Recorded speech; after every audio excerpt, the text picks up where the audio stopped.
sugun kọ́bẹ̀ dá àtúnṣe ẹni kan fọwọ́ bò lórí burúkú gbogbo yìí tẹ̀ wà lórí platform ẹ̀ support nonsense.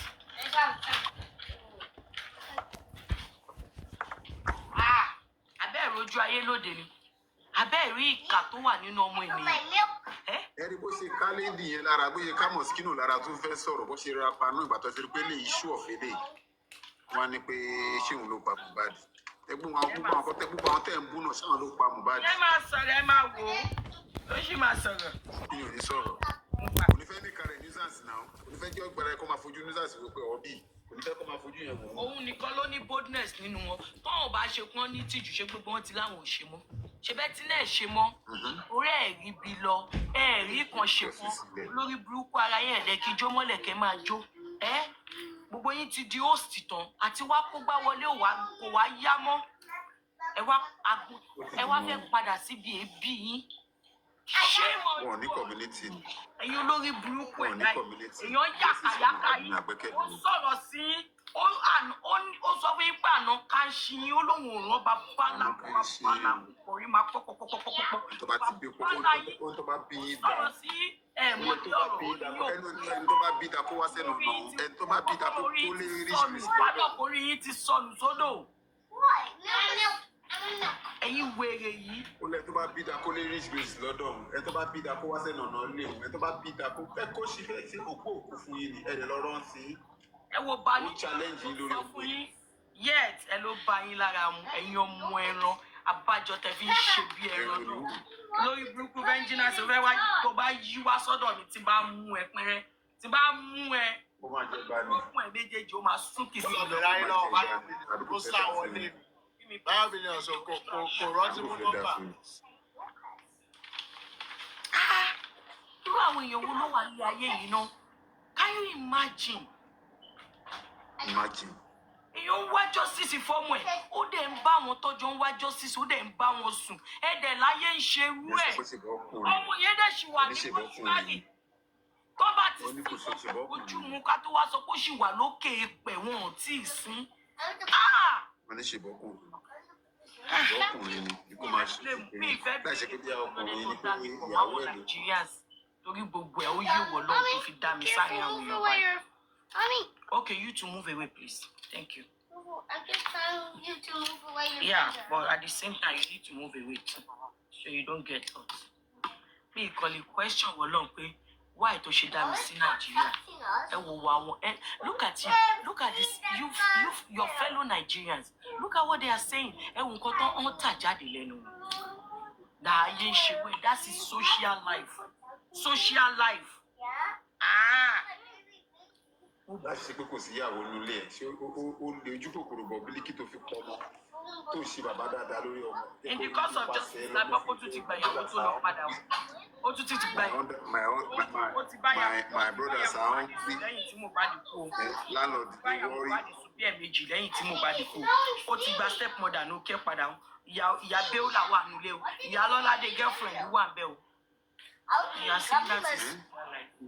Ìyá onísítà tuntun o tún wá mú ìyá onísítà tuntun o tún mú yóò tún fa o tún mú yóò sọ̀rọ̀ wọ́n wá fẹ́ tó àṣìlẹ̀ o tún ṣe pé kí ìgbà tó bá mú gbogbo yín tán gbogbo àti 87 yín gbogbo yín náà lẹ́kọ̀ọ́ kò sí ẹ lọ́ máa bá àṣìbáyé ṣerú ẹ̀ ẹ lọ́ tó sẹ́nu ọ̀nà jòsí kò ní dá fún gbogbo yín papọ̀ jòsí retí yín láàárọ̀ la o tani tọ́ọ̀nù kàn ẹ̀yin játijàti. Ẹni pé tán bá fi màjèsín obìnrin tán bá fi ti jòsí máa bá sùn kẹ́ni tó fọmọ tí tó dé padà. Nǹkan tó tọ́ sí bàbá Ìjẹ̀ṣà ló tọ́ sí kinní bó ṣe wà ẹ̀. Ipa tí bàbá Ìjẹ̀ṣà jòsí máa wù.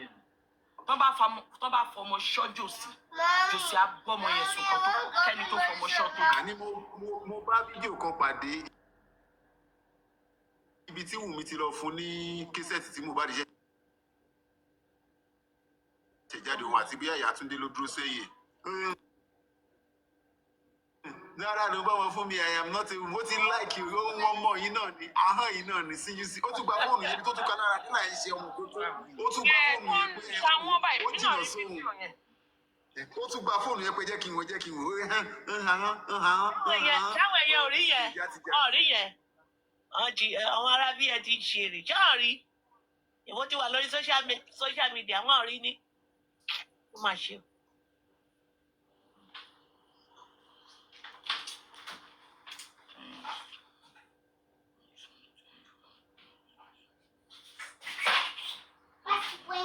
sọ pé emperor aloba ẹ báyẹ jẹ ọmọ ẹkọ fún emperor.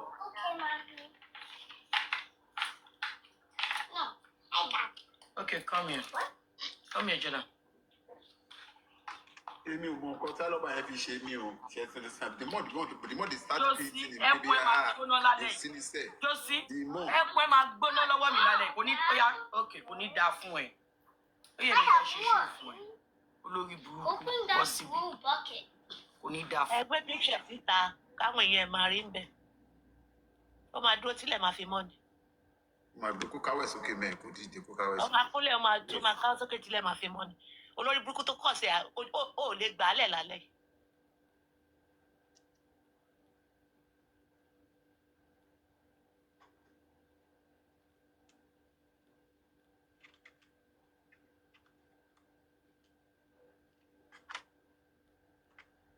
General vengeance ẹ tiẹ̀ máa gbọ́rọ̀ lórí òkú ọmọ 27 lẹ́ńjọ́yè lórí general vengeance general lombas òṣì. Ìyẹn náà dé sọ pé òun bolúwa ti fẹ́ tó bá dọ̀là sáfù náà gladiator bolúwa ti fẹ́ ó ṣẹ̀ṣẹ̀ bẹ̀rẹ̀ ní pẹ̀sì. Wọ́n á kọ́kọ́ gbé gladiator tó náà bá tẹ̀sí ṣépè tó fàjà.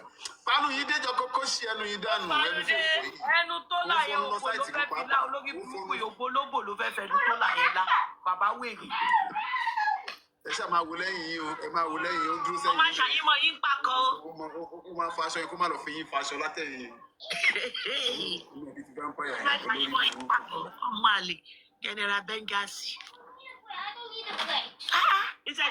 Kí bàbá ẹ pè ẹ wọlé sí pé general tó ṣe yẹn tó kó wọlé kó lọ́ máa tọ́mọ ẹ níbi ìlú òyìnbó tó wà. Ṣé kò sọ fún wọn ni ṣé kò sọ fún wọn ni ṣe bó ti sọ fún wọn kó lọ pa àwọn fámìlì tí wọn. Oníṣẹ́ ọ̀dẹ ọ̀dẹ òkú dẹ̀ ti kúlé wọn lótìítọ́ náà wọn ò rántí Dọ́kítà kúlé wọn ni dọ́kítà bá kúlé wọn. Ṣé kò yẹ kán lọ bèrè lọ bàbá pé àwọn great grandfather wọn kọ́ bí ọmọ àbàtì ẹ̀rí mi tó kù. Ìyá ti mọ̀ pé vengeance yìí ajẹgbodò ló ń wá ẹni kúnra ní. Ọlọ́run ẹ ti rí lára ẹ̀ ẹ̀dálẹ̀. Wọ́n dẹ̀ sọ kan gbójú pé kí ni. Come here, Jordan, let me explain this thing for you. Èèyàn ń wà burúkú ẹni kan gbójú kan kúrò ń bẹ̀. So now, tens and 100. Any letter that is any number that is tens. What is 10? This is tens. Like 10, 20, 30, those are tens, okay? This is tens, right? Right? So take your pencil. 10 plus what will give us 10? 10 plus what? 10 plus what will give us 10? 10 plus 0. Okay, 10 plus 0. So you write 10 here. And what is going to be here? What's going to be here? Okay, so what is this? 19. How many 10 can you find in 19? How many 10 can you find in 19? How many 10 can you find in 20? I can find 10 times what is 20? 10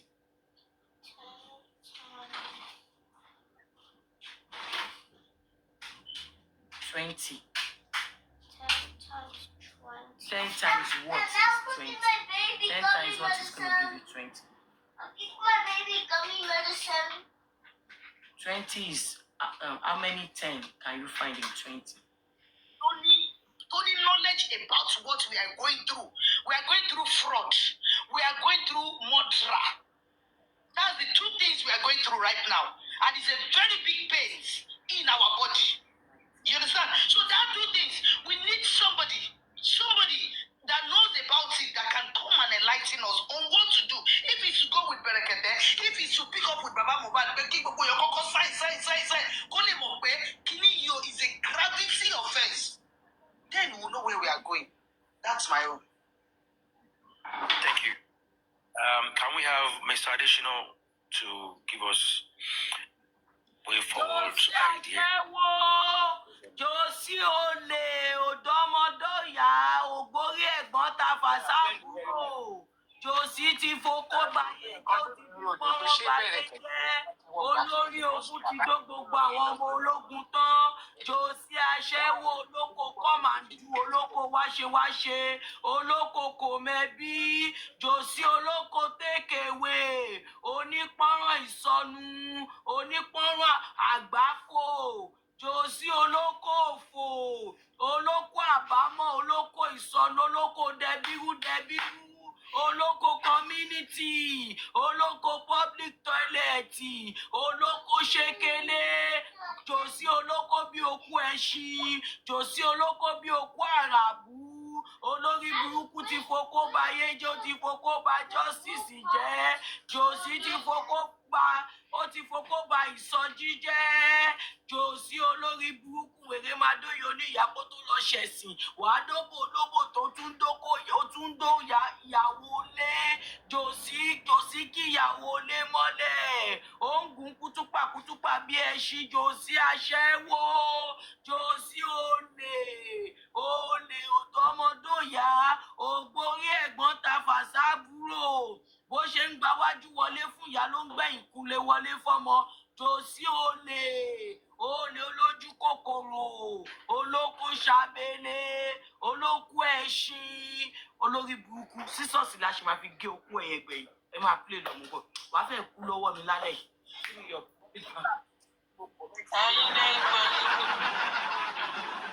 Give me that your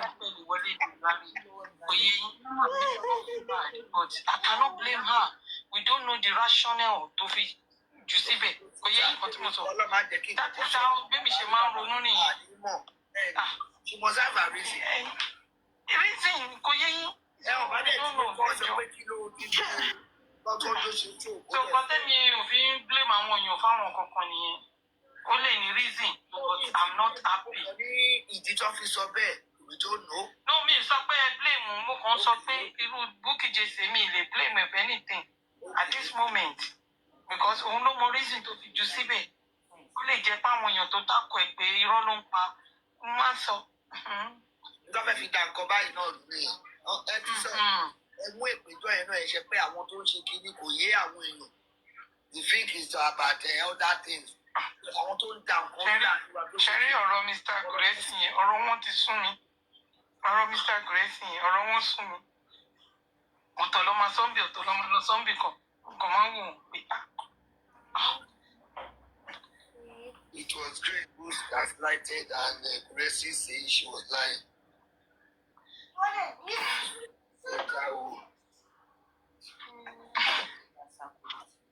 You counted 10, right? Well,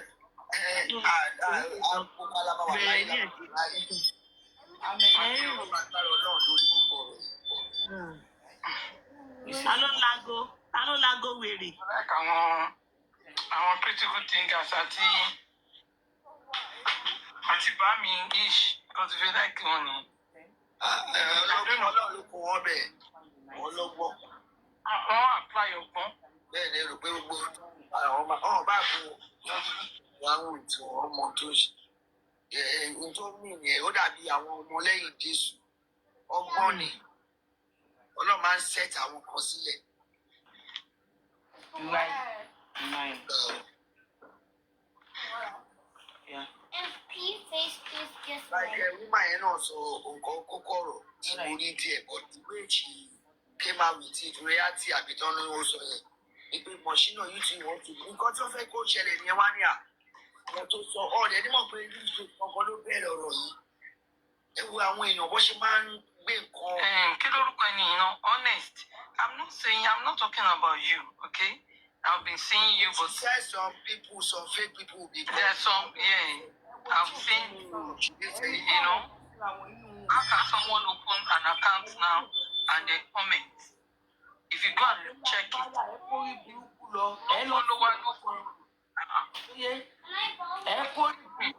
jẹ́ kí wọ́n bàjẹ́. Ló ṣe mọ́mí rich grace fuck up gan ẹ lọ wò nǹkan tó ẹ lọ. 0-0 ló bá ní. Fẹ́ríṣ Grace ni ó bá rẹ̀ sùn kì í ṣe jòsí ló kọ́kọ́. Gbé jáde ó ní 0-0. No, we don't want somebody like that. You can't just come and destroy yourself. You know, come out. I'm just happy that this is our for àkókò tó ṣẹlẹ̀ ní lọ́jọ́ sọ ṣé wọ́n yẹn sọ̀rọ̀ tẹ́lẹ̀ lọ́yẹ́ sọ̀rọ̀ yìí àfọ̀ ẹ̀fọ́ lẹ̀ lóhun yín lọ́lẹ̀ ẹ̀fọ́ gbàdúrà ọlọ́dẹ̀dì ó ti bọ́ ojú tì fún yín. bàbá ẹ máa ṣáà ojú yín dáadáa ọlọ́run àdúró tì yín àfọyín ṣe àgbègbè táwọn ẹ̀ ń dábẹ́ lọ nílé pákó jòsí oṣù ọ̀dà nílé bíríkì àdábí oṣù ọ̀dà nílé pákó olórí burúkú lọ́wọ́ nínú páàkì ìṣẹ̀lẹ̀ ní owó ìṣẹ̀lẹ̀ ló ń yẹbẹ̀ wò. ọba Habib akákẹ́ máa pariwo kí ish. àti bí pé mi gbọ́ rí. What is the top of this situation? I don't know. Orílẹ̀-èdè ẹ̀rù tó ṣẹlẹ̀ tó torí pé ọlọ́run gbọ́ ó jẹ́ ìṣẹ̀lẹ̀ náà ẹ̀wù tó rọ̀ wù. Man wo ló ń sọ̀rọ̀ yìí? Mayama. Which man is talking? Man wo ló ń sọ̀rọ̀ yìí? Everything. Kí ló dé? máa ń gọ́ obìnrin màá lòun.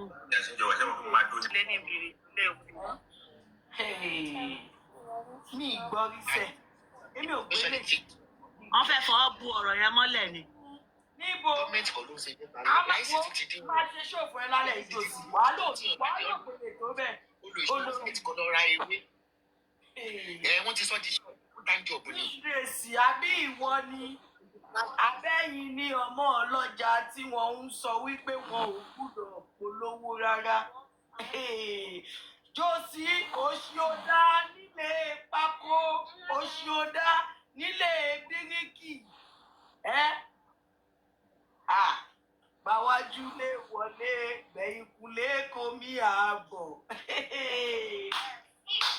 jòsí ń gbowó kó ọmọ ẹ̀ ń gbà rich grace ń gbowó kó ọmọ ẹ̀ ń gbà. jòsí ògbórí ìyá ta fàsọmọ ògbórí ẹ̀gbọ́n ta fàsábúrò ká dáa fún ẹ láyé mo ń bọ̀ mi tí ì dé ẹ já máa gbọ́ wọn lọ ẹ má bínú gbọ́dọ̀ èmi ò gbọ́rú eléyìí ẹni kẹjọ. máa kọ́ fi gan wọn ní kó tó fa abẹ́rẹ́ gbọ́mọ làkejì ẹ̀ kọ́kọ́ fi gún ẹ̀wù kó bó ṣe rí láàrin náà wà á tó lè mọ bẹ́ẹ̀ ní ẹ̀sìn tó ń gbé yẹ kó bá jẹ́ ìní bẹ̀rẹ̀ kẹtẹ ìwé ìjọba yẹn padà wà bá ìjọba fi tẹ́lẹ̀ ẹlẹ́nu ẹ̀rù tó ní kẹ́ má sì padà lọ sí ojú ìwà ajá wọ́n padà wà bá yín lẹ́yìn náà wà tẹ́wọ́ gbàgbé. Point of correction. Tó bá pẹ́ fẹ́ tẹ́wọ́ gbàgbé ẹni bẹ́ẹ̀ fún àwọn tó tún ẹ máa gbọ́. So we have the point of correction. Point of correction. You are that one team. The information you are giving out is wrong. Hold on. For clarity's sake. If we are not saying we are going to meet Brigadier, they are going to protest in front of Brigadier's building. Ẹ máa gbọ́. A ní ẹ fẹ́ lọ protest. Ẹ fẹ́ lọ bá o. Ẹ fẹ́ ẹni díẹ̀ pẹ̀ sáni. To speak why he has muted all this while, because even though Baba did something wrong, he promised that he will get to put the right information out there. January wa bẹ, February wa bẹ, March wa bẹ, April wa bẹ.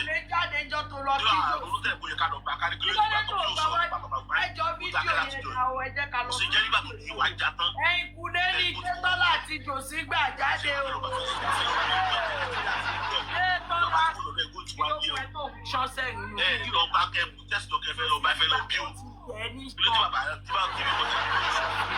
Kétọ́lá nítọ́ o, ó ti fokó yẹ Kétọ́lá nítọ́ mọ́.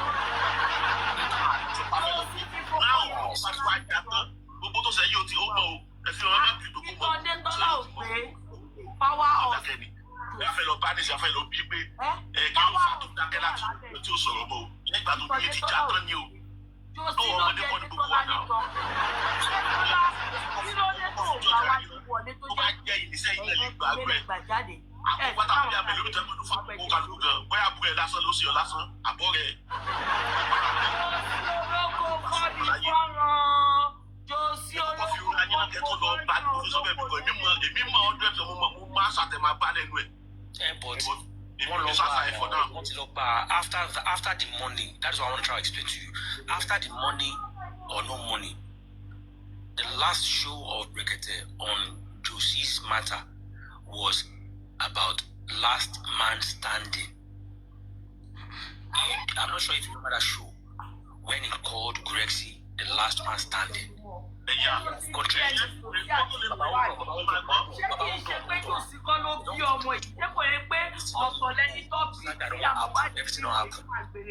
After that,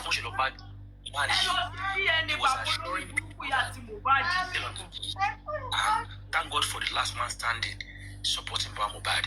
So that manipulation here, but they're not going to force. Another ìyàwó níyàwó mi ẹ̀dẹ̀ sọ pé wà òkè ṣó lórí burúkú ni gbogbo yín.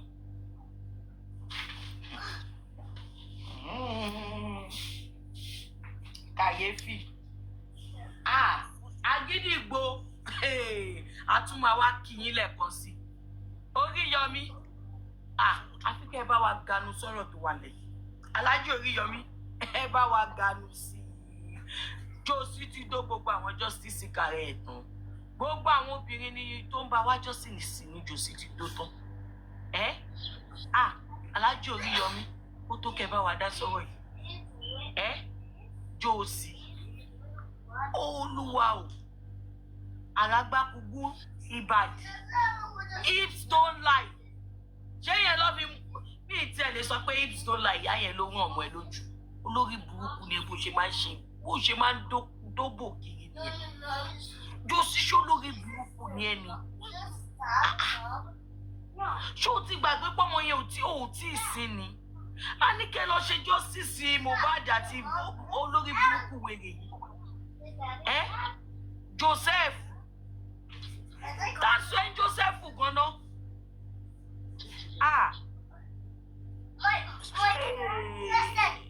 Jossy ló bú ọ̀fẹ́ ó ràn yín mọ́ o Jossy dó bú ọ̀fẹ́ ó bú ọ̀fẹ́ lórí àbí ó wá dò Jossy ayé ẹ̀ ti bàjẹ́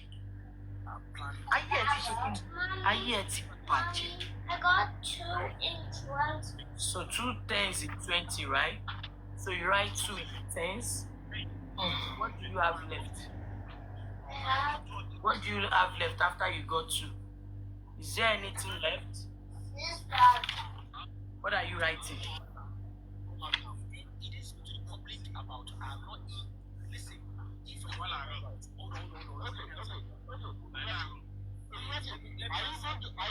When you got 2 10s, what do you have left? So what does that mean? If you don't have anything, what does it mean? I wash, I rinse What? my hands. 0, so write 0 there. Yeah, continue. We don't care if Hey, Kàyéfì. that is what we're talking about. Wàláì mi gbọ́ láyé mi. How many people is going to Brekete? Any suru. Are you going to be there? That is where we're discussing of Please. You see, talk about I don't like to see forward. this. You are condemning it. You are saying no way forward. It's finished. Fine, it's finished, but the remaining idea can still wait the dead body. And so, How many? Okay. Am I going to go to church? Can I go to Brekete? How many of you what's your needs? will You be never there? know. Outside there? People in Abuja that might want to. I mean, even this guy, what is he called? You me? We have chairman. We This have young guy. Gayabika. We have Chairman, I don't want to go. This young guy. Okay, continue. Mama, That's why he. When you finish, don't show me that continue. When you finish. This kind of a thing. Becky can go. Mommy Mosola can go. Even myself can go. Joseph. Only Joseph. We are here to talk about the way forward. If you are sounding like this, right, you're going to keep people's morale. I know that you don't force anybody to do it. We are We are not that. You see, that's the problem you guys have. We are not facing. Àwọn wèrè yìí mọ̀mọ́ kí sáàsì jò sí ni kó bá gbà wọ́n padà ní. Wọ́n mọ̀mọ́ kí sáàsì kó bá gbà wọ́n padà ní. Ayé ti gbà. Coming back to haunt us. This thing will keep coming back to haunt us. Jẹ́ rí pé owó tí ò bá ṣiṣẹ́ fún àbí tó bá tiẹ̀ jogún bá tó bá ṣiṣẹ́ lé ààbọ̀ èsì ẹni Yomi ti ń fún wa yìí o. Ṣé oníṣẹ́ tó ń ṣe tẹ́lẹ̀ náà ni? Ẹ wo bí gbogbo nǹkan tó jẹ ìjẹkújẹ tí Yomi mo ní jossy Yomi ẹ wo bí Yomi ṣe rí ládùúgbò gbogbo mílíọ̀nsì tó fún. Ẹ wo bí jossy fúnra ẹ̀ gan ṣe rí ládùúgbò gbogbo ṣe jẹ́ ó tẹ̀sí pé bàbá ti ń fún ẹ̀ ó tún ó ń wọ̀ sí fún mi. Ẹ̀jẹ̀ ọmọ yẹn ń bèrè lọ́wọ́ ẹ̀. Nǹkan tó bá ṣiṣẹ́ fún torí bí àwùf ìnákúnà ìṣekúṣe ló máa ṣe. Ayé wọn dà I pity àwọn ọmọ tó kù tí jossy bí mo tún wá pity Akóredé gan tí Yomi fúnra ẹ̀ gan gbé kiri náà mọ́ ẹ̀dẹ̀ lẹ́yìn ṣe justice tẹ̀ ń ṣe tẹ̀ kọ́gbọ́n bẹ̀ ẹ̀ wá lẹ́sìn ní túmọ̀ justice is lesson ẹ̀ wá kọ́gbọ́n rárá ẹ̀ wá ń ṣòṣì ẹ̀ ń fìbàjẹ́ ṣayọ̀ ẹlẹ́yìn ṣẹ̀ṣọ́ ẹ̀ bá ń bẹ̀ ẹ̀ ń fi ìbàjẹ́ ṣayọ̀ ẹlẹ́yìn ṣẹ̀ṣọ́. Ọ̀gẹ̀dẹ̀ yín dẹ̀ ń bàjẹ́ ẹ ló ń pọ́n ó dẹ̀ di ojú alẹ́ kẹ́ tó mọ̀ pé yes lásìkò yẹn bá dé ẹ pé ọmọ báyìí sí wá ignore yín ẹ yọ̀dí sínú ilé ẹ̀ní rẹ̀ ní gbé yín torí ẹ ti fi èní ẹ ti fi bọ̀lá jẹ́. Wọ́n sọ̀rọ̀ wọ́n ní pé ìwà ẹ̀kan ìwà àbàjẹ́ ni wọ́n ní ìwà àbàjẹ́ ni ìwọ sọ pé normal ní sọ pé èèyàn lórí pé kí ni èèyàn lórí pé ẹ ń wá justice criminal case ẹ ń fi sentiment sí ẹ ń wá justice criminal case ẹ ń fi emotion sí it's wrong. Oh my God. Take a book off.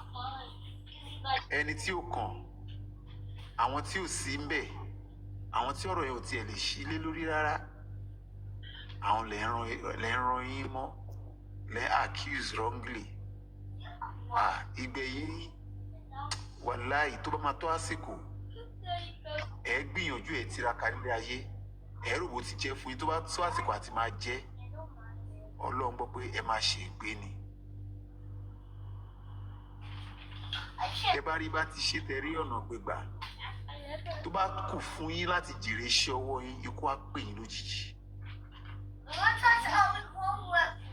Ọmọ yìí ó ṣánkú ni o ó ṣánkú ẹ̀dẹ̀ wá ń dunnú lé lórí ẹ̀ ń rẹ́rìn ẹgbọ́n kan tí Yomi sọ pé ó kúkú nílé ayé ẹ̀ láti leave náà ìbá dá kúkú denounce ó sọ pé you are not for justice for Mohbad anymore. Don't use the platform, the community of justice for Mohbad to now be like ibẹ̀ ni àtijọ́ àti mu ẹ̀ wà. No. There are so many communities you can go. You can go and open your own platform outside J4M. It is allowed. This is social world. Ẹ jọ̀ọ́. So lórí social media aláwa which is abstract. Tó bá jẹ́ pé community kan tó jẹ́ physical ní tá à ń ríra wa jossy àti láàrin 2 years yìí àti ṣe àwa yóò dúpẹ́ òrè tó lùgbàlà ṣe fún wa ọba yìí ò lè ṣe wọ́n ti bí Mohbad rẹ̀kẹ̀rẹ̀kẹ̀ wọ́n ti rí tún bí sínú justice for Mohbad ká ní pé estate kan lọ́kọ́ wá síta tí wọ́n wá justice. Obìnrin ò lè sunkún lẹ́nu ọ̀nà ọ́fíìsì jossy kò gbọ́dọ̀ tó bá bó ṣe lọ́kọ́ ló ṣe máa bọ̀. Make me tired anymore. Ọlọ́run tó tún wá ṣe é tó jẹ́ pé orí social media ni wọ́n tún penetrate ẹ tún kúrò ń bàdàn ẹ lọ sí Kòròdú ẹ lọ Kòròdú ṣojú òtí yín ni Awítálá ẹ̀wẹ̀ ó ní pé ìwọ ṣọ́rò pé bóyá ìlànà Kristi ló rìn pẹ̀lú you are an adulterer. Tó bá rí go star àgàgà tó bá tutù òní kọ́ kúkú fi fòkù sí kó fi tẹ̀ sílẹ̀ kó lè lọ fòkù tó ta. Kò sí.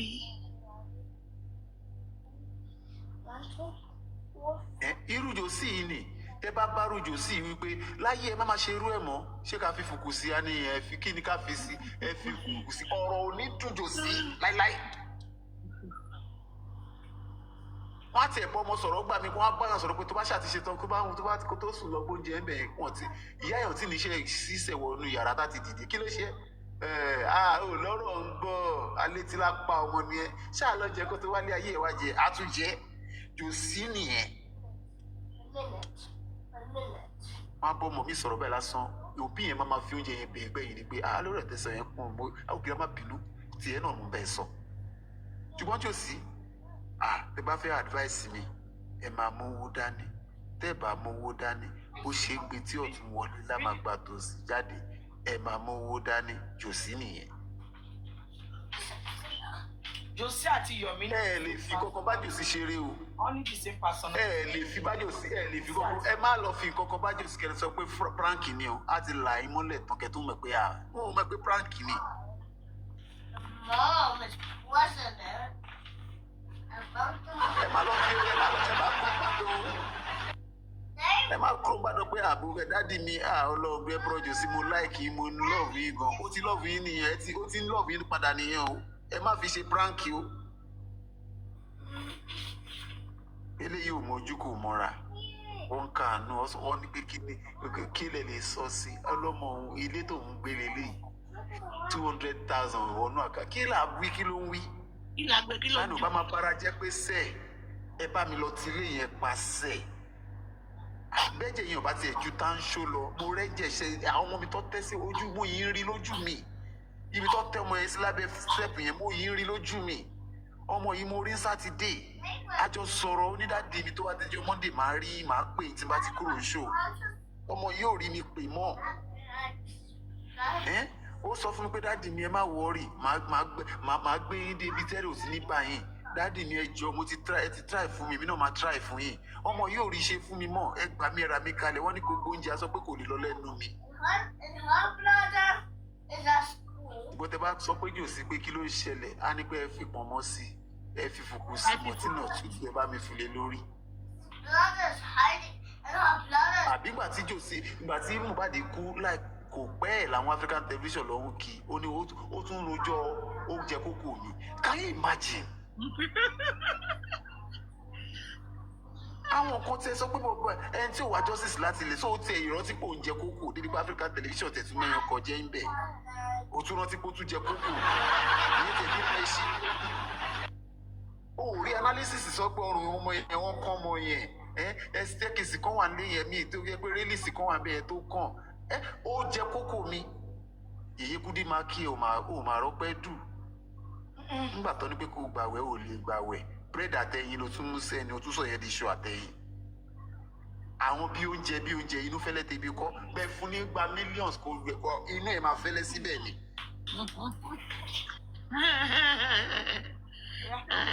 wàhálà imagine continue. So disgusting. Very very. wọ́n jẹ̀bẹ̀ lákìsà wọn sọ pé kinní kan torí òun lọ́mọ ẹ̀ kú no. Let me see your book. èmi ò ní lo ọ̀rọ̀ tí Lagos State lò pé ṣé Mohbad máa kọ kú ni èmi ò ní lo irú ọ̀rọ̀ yẹn ẹ bá ti mọ̀ kẹ́ má kú exhume ẹ bá ti jẹ́ kókó lọ ṣe kíni kọ́ lọ́hún ṣèdájọ́ ẹ̀ ẹ bá ti mọ̀ kẹ́ má kúkú wá justice yẹn látílẹ̀. Exactly. Your thought not kò gbọ́dọ̀ sí justice for Mohbad ẹ fà sí kóòtù Ọlọ́run pé kọ́ lọ́hún ṣèdájọ́ ẹnikẹ́ni àbí gẹ́gẹ́ bí wọ́n ṣe ń bímọ ni a fi abẹ́gbé jáde ni tó bá mọ̀ ń pa ẹ̀ ẹ fi kọ́lọ̀ ọlọ́run. 12, 13, 14, 15, 16, 17. They were. You ought not to have gathered ourselves for this movement. This movement was not meant at all. Rather than forming this movement and forming a community, a large community at that, and not getting the justice just because of what? Corruption. Corruption. Bully. Gbogbo nǹkan tó pa ọmọ yẹn pátápátá, gbogbo inú nǹkan tó ọmọ yẹn kú sí pátápátá, gbogbo èdè wa ló wá ń portray nínú justice for Mohbad. Ẹ jọ̀ọ́, ṣé ẹ ràn lọ́wọ́ ní abẹ́ tún dákun? Ìbàjẹ́ pòkù máa ń sunkún, omijé lá máa sun lójoojúmọ́. Ìbàjẹ́ àmọ̀kọ́ táwọn tó ti kú ń ṣe lọ́wọ́lọ́wọ́. Ṣé ẹ bá mọ̀ bẹ́ẹ̀ ó juwọ́ sí pé ẹjọ́ yẹn kọ̀? Òun ni ẹni ni ó gbé ó náwó sẹ́ni tó wà lẹ́gbẹ̀ẹ́ yín, ṣé mọ̀? Ìjẹ́ ni tó ti sùn tẹ̀mẹ́ gbogbo òótọ́ dání, ìjẹ́ ni ẹ ló ń tọ́ka sí pé dìde ìwọ ló máa ń sòtítọ́ fún mi, jọ dìde, kò ṣeé ṣe. Ìjẹ́ bá ṣe lọ ṣe tán tẹ bá parí submission yìí, tẹ parí platform tẹ lọ sùn, ṣé mọ̀ bóyá òun náà gan tó bá tún ti ṣe àtúpadà lọ síbẹ̀ àtúlọ sùn náà ni, àbí òun ráre kiri ni àbò rìn kiri? Kí ló ṣẹlẹ̀ gangan náà? After 2 years, àṣẹrojọ́ pé ẹ play evidence, ẹ má play, ẹ play evidence, ẹ má play. They were down the stairs. Ẹ jọ̀ọ́, ńgbà tẹ́ bá ní evidence kankan tẹ́ fẹ́ gbé jáde, kí lẹ fẹ́ lọ sọ fún ìjọba pé wá sí bí ìjọba ti fún injustice tó fẹ́ fún yín? Crying. Wọ́n ti mú nurse àti spending sílẹ̀ náà. Stylishly, ìjọba tún ràn yín lọ́wọ́ láti jẹ́ kí Jossy kọ́ jáwọ́ ẹ̀ kúrò bẹ́ẹ̀ pé Jossy kílódé wọ́n tún fọ́ọ̀ sí Jossy pé kílódé tó tètè lọ sí ọmọ yẹn. Ẹ kúkú wá fi àwọn evidence náà back up pẹ̀lú ìjọba. Ẹ sọ fún pé kó yọwọ́ ẹ̀ kúrò bẹ́ẹ̀. You want to seek justice for a Nigerian citizen. Nigerian citizen. Òkú ẹ̀ ti Nàìjíríà ni. Sàárì ẹ̀ inú Nàìjíríà lọ sí. Morgue tó wà inú Nàìjíríà ló wà. He still have rights. There is still rights for him. To all the people. Up to the very end. She dropped her tips. Èso wa ni pé ṣé inú ẹ̀ lẹ́nu tó kú fún yín ni? Èmi náà máa yá ọ̀rọ̀ yẹn. Ìbá jẹ́ pé ẹ̀yin ló ṣẹlẹ̀ sí. Ṣé ẹ máa lè condone nǹkan tí Jossy ṣe? Can you behave this way? The girl had. Lóòtítọ́ ni Rich Grace ò bá lọ bá kúrò Ìbàdàn kó lọ sírẹ́sì. Ìbá tiẹ̀ ṣe lágálágá tó ṣe lágólágó pẹ̀lú Jossy. Lóòótọ́ òun kọ́ ló pa Mohbad, but a gbúdọ̀ mú jẹ́ ká mọ̀ wípé Jossy gbúdọ̀ yọwọ́ ẹ̀ kúrò ńbẹ̀ kí Mohbad lè justice gbà. Otherwise, tá bá fi bí kíní kan lélẹ̀ ìgbà ìpele. Cancel Jossy. Jossy must cancel him. Jossy must go. I said it. Last week I said it. Ṣe protest. Protest the ṣe upgrading of protesting. Ṣe protest, ṣe conference, wà lórí social media. Still, what the court gave you, what Corona gave you was pending. And the nurse. Then you shift your attention away from that and let the agenda of your protest be cancel Jossy aloba. Ẹ ṣe placard oríṣiríṣi, ẹ kọ síbẹ̀. Jossy is the #1 distractor. Obstructor of justice is Jossy. Ẹ máa kọ orúkọ síbẹ̀, ẹ lọ sí gbogbo tẹ́lẹ̀ ṣe protest lọ. Read it, let me hear. Ẹ jẹ́ kí ìjọba mọ̀. Kọ́ ní kí ló dé. Ẹ wá gbé àwọn evidence ọ̀rọ̀ nǹkan tó ti fi ẹnu ara ẹ̀ sọ jáde. Ẹ wá sọ fún pé why is it that he is not seeking the justice the public seek for? Why is he against antagonizing whatever the public bring out? Why is he not? Why has he not been in support of the general public, the majority of the public? Why is he in support of a faction? Why, even if the faction that he is even in support of, which are the critical dummies, did something as in they did not even do it right. They didn't do it right. They didn't do it right by filing a case. You ought to have mentioned some specific names, not bringing out the old 41. Then why is it that jossy is not even with them? His own thought is not even aligning with them. Why? Why is his own thought not aligning with their own thoughts? So what exactly is jossy hiding? Why does it take jossy long time before he could admit? Maybe he has not even admitted that Mohbad died on the 11th. Why is he pushing the narrative that he was caught on the 12th? Actually, if he had already died on the 11th, automatically the father would have been caught on the 11th. Are you telling me that as a father you were caught on the 11th and you have the mind, you have the heart to stay where you are until the 12th? Who does that? Then what are you hiding? Are you hiding the fact that if the CCTV was seen and you will be seen that on the 11th it will capture you?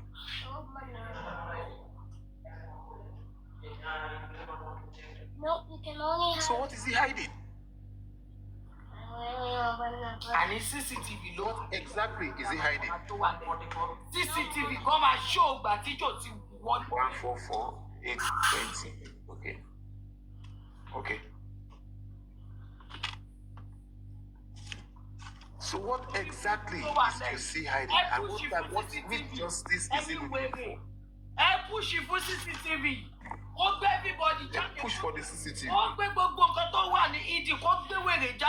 CCTV ló máa tú àṣírí everybody. Tí bá wà ń bẹ̀, tí jossy náà bá wà ń bẹ̀, everybody, gbogbo nọ́ọ̀sì, gbogbo doctor, gbogbo anybody tó wọlé, CCTV máa tú àṣírí everybody. Kò ní dá fẹ́ni tí ò ní dá fún. Ẹ ń ṣí èrè ni. Ṣé torí adákẹ́ akọ̀ǹwò yìí? Push it for CCTV. The only thing I expect everybody to be hammering at now, even if you are going to court, leave VDN, leave anybody, leave every fan, anybody, push for the CCTV. We want CCTV. Push for the CCTV. We want the CCTV of Mohbad's house. CCTV, leave every evidence. We don't need Arifa evidence. We don't need what's management. We don't need like a evidence. No other. No recording. We don't want any recording anymore. Let me go back one back, me. Simple. That's it. CCTV ma kó gbogbo ẹ̀ síta. Ọlọ́pàá kó everybody. Jossy at this point, Jossy, we don't trust Jossy. Wèrè tẹ́fi jẹ́ pẹ́rọ̀ tẹ́fi jọ lórí ogun. Push for CCTV. Ó bẹ́bù lọ ni. Àwọn tó wà ìjájú ọ̀dọ́ estate. Wọ́n bá sọ pé wèrè fẹ́ ṣe wọ́n. Ẹ competition bá wọn dìkẹ́ sú ẹni tó wà ní tó nílé àbí tó gbalé lọ́wọ́ ẹ̀. We want CCTV of Mohbad's house. We want CCTV of Mohbad's house. Ọlọ́pàá kó everybody ń ṣí èrè ni. Adẹ̀dákẹ́ adẹ̀ ń wò yìí. Ṣé yáwó èrè ni? You don't need to file any petition now. CCTV. Just sit for the CCTV. Yes. We want the CCTV of Mohbad's house. Bọ́bá bí jossy dá, kó support motion CCTV.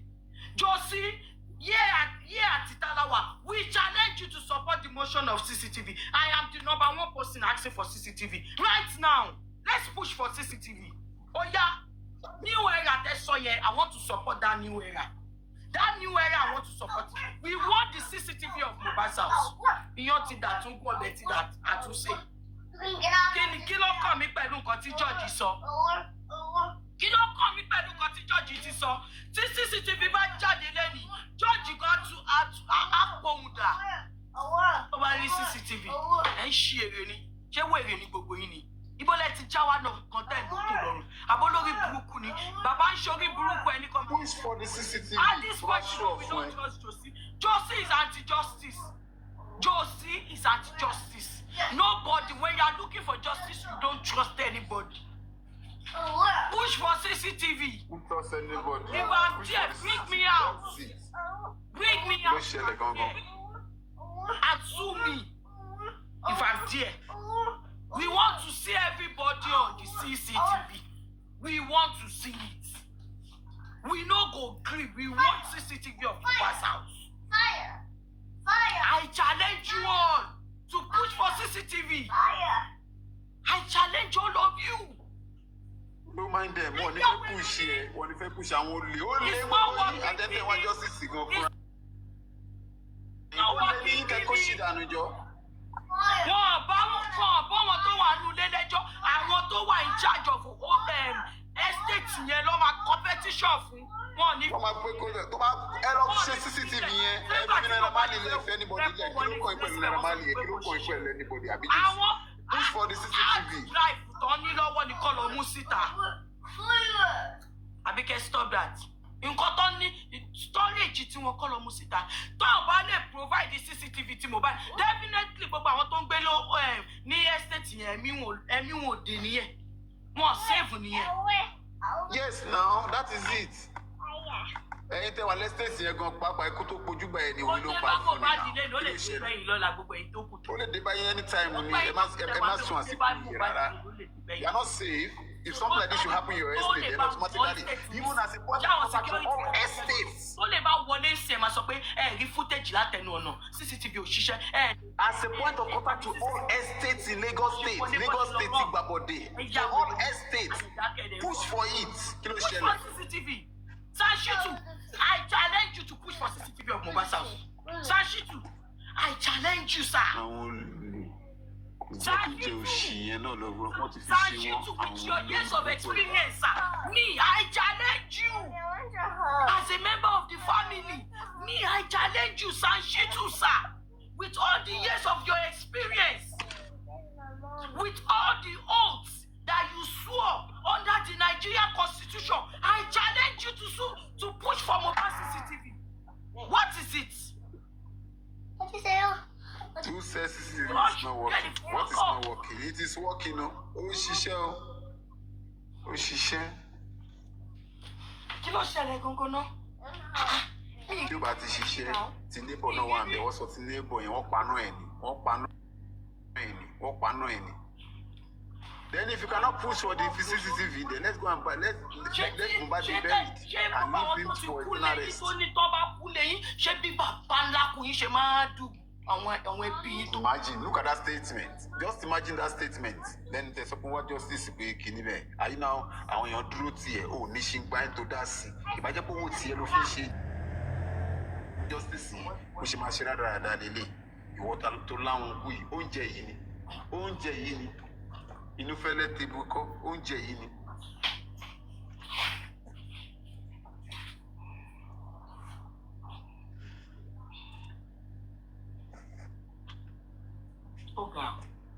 What is happening now? Kí ló ṣẹlẹ̀? What is yama? Anybody that has evidence, all your voice recording or voice message or whatever, chat or whatever evidence, keep it to yourself.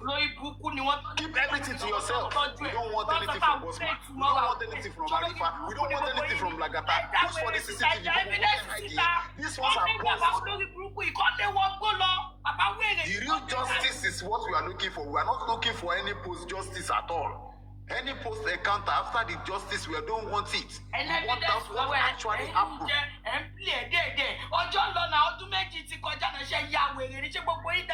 Tí wọ́n bá ṣe justice, ẹ bá sọ pé ẹnìkan ló ń jalè obìnrin, ẹnìkan ló ń fẹ́ ra wọn, àwọn kan ṣe kíní kan ẹ̀. That is their life, that's their way of life. Ìkọ́ tó fipá fẹ́ ṣe nìyẹn.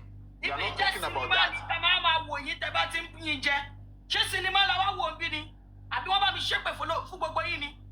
Mosquito fẹ́ sọ̀rọ̀ bẹ́jà sí pamọ́ lẹ́nu mọ́. Mosquito náà fẹ́ sọ̀rọ̀ ó dẹ̀ tún fẹ́ ó sọ fún ẹ. When Mosquito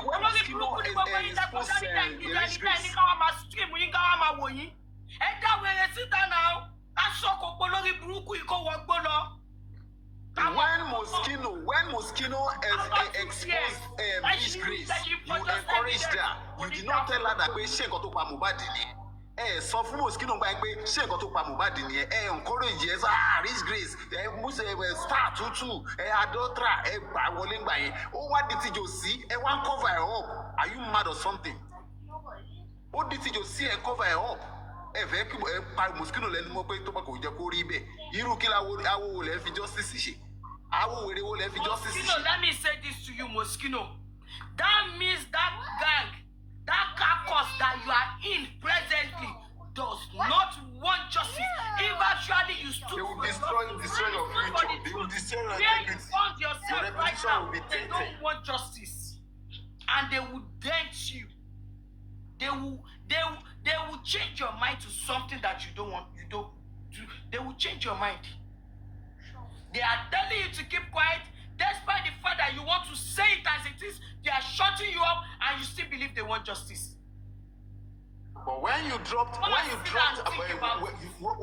you know, when you dropped your evidence about Rich Grace, it prompted Rich Grace to come and defend it, like disclaiming it and affirming what you said. Now, when you are trying to divulge whatever you know about jossy and Rich Grace, when you make stop that shit there, when you say aloba Mohbad ni, start to no, she start to aloba Mohbad. She don't try to Mohbad. The Rich Grace aloba Mohbad. Emma will push anybody go go teba no bullshit shenanigans be teba so pe fe cover ti jossy mole. Kill up of security no kill she. What is good for the goose is good for the gander. If jossy does something wrong and you fail to say it out and correct him, then don't correct anybody. Don't correct anybody.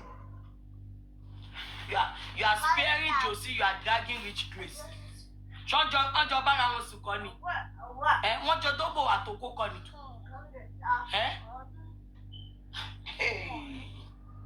Ẹ̀yin Nigerians nígbà mí. Is this what they call Nigerians? These are the set of people they call Nigerians. Nigerians are just mere overrated people. Giant of Africa, my foot. In ordinary Burkina Faso is doing. Other African countries, even if your population is not as much as Nigeria population, don't overrate yourself. Don't overrate yourself. Abi, don't underrate yourself. Do not underrate yourself. Kenyans, Ghanas, South Africans, don't underrate yourself. We are overrated. A lot of us are dumb. We don't think. Don't underrate yourself. Mommy. It's not about the population. Mommy. It's not about the quantity. It's about the quality. Let me go. I'm coming.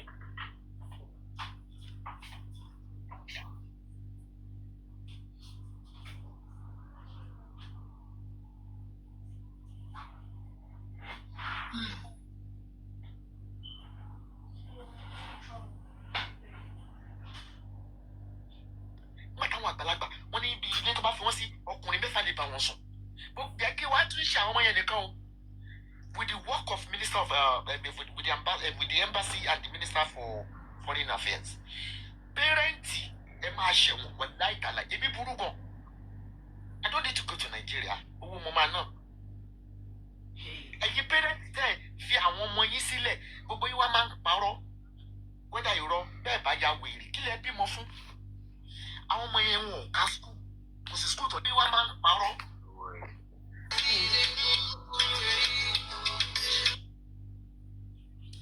Ẹni kan pa jossy sílé kan máa pa síta. Kan pa sílé kan máa pa síta. Ọ̀tọ̀ mí nìyẹn. Torí òun lọmọ ẹ kú. Èmi ò rí eléyìí o. Mi ò rí láyé.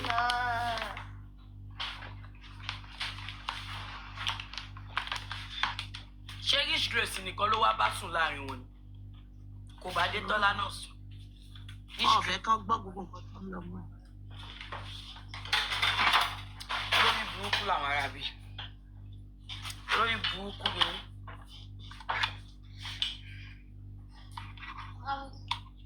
Thank you, Shoko. You gave mommy another one? Yeah. Why?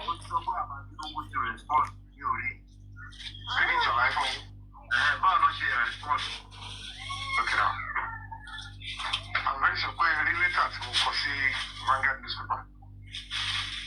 So when we wanted to move for the right thing, nobody supported it.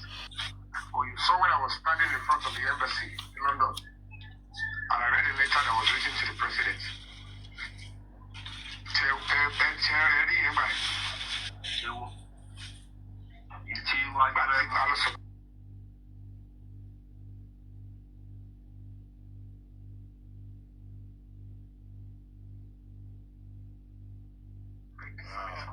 Oh, hello. Oh, God. Cover up of the Lagos State Police Command and the AIG.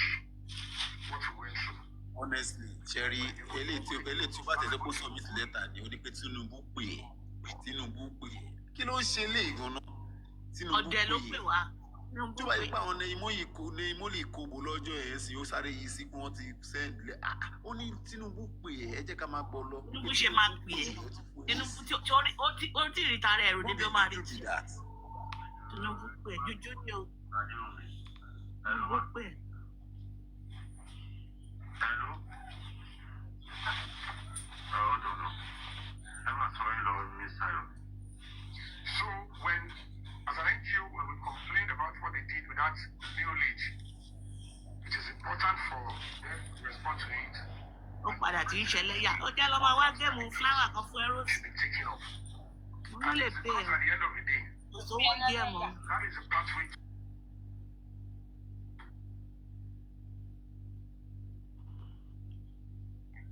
ẹlẹ́sìn burúkú. wọ́n rí tọ́ wọ́n ti tẹ̀ ní òkè bí l'Abuja bí.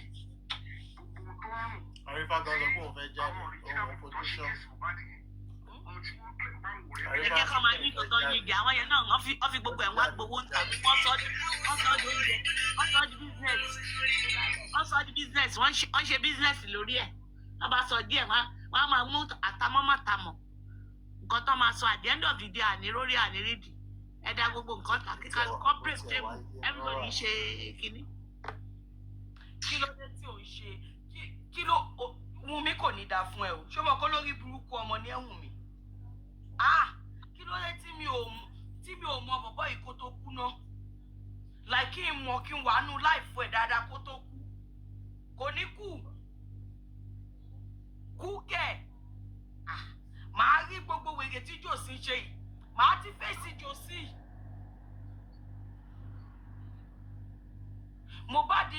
Jòsí ní Mohbad máa ń sọ fún òun pé dáàdì mi ẹjọ́ ẹ ṣe sùúrù ẹ má bẹ̀bí jẹ́. Ta ló rántí statement ẹ pé Jòsí sọ bẹ́ẹ̀ pé dáàdì mi ẹjọ́ ẹ má bẹ̀bí jẹ́. Kọ́mọ tó lè máa sọ fún bàbá ẹ pé kó jọ kó ṣe sùúrù kó má bẹ̀bí jẹ́.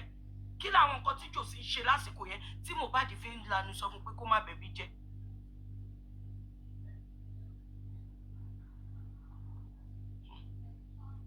Ṣé bàbá gidi ló yọ ahọ́n síta tó ń ṣe gbogbo ètò ń ṣe yẹn? Ṣé bàbá gidi ló jẹ? Ṣé bàbá nìyẹn? Mo ṣe.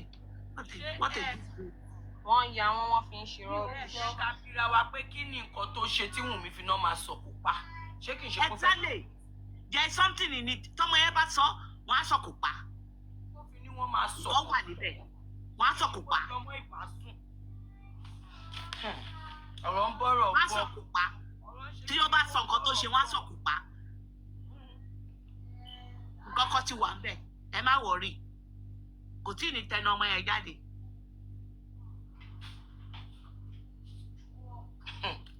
Àbó lórí burúkú ni ẹ ní Jòsí. Ta ló rìlíìsì ẹ? Ta ló rìlíìsì ẹ? Bọ́ síbí padà. Ó ṣe èmi ni. Irọ́ ó tọrọ permission lọ́wọ́. Permission kìlẹ̀ ṣó fẹ́ lọ tọ̀ àbẹ́wò ló fẹ́ lọ ṣe. Ó ní pé kí point blank báwọn Ṣé wọ́n sọ pé kókó ṣó fẹ́ lọ tọ̀ ni? Ṣó fẹ́ lọ tọ̀ ni? Ṣé mọ̀ pé tó bá ti tọrọ bá ti di wọn point blank báyìí sára ẹ̀ pé ó lóbi àwọn tìgbà tó ti rí point blank tó wọ lórúkọ tó sọ pé òkè o.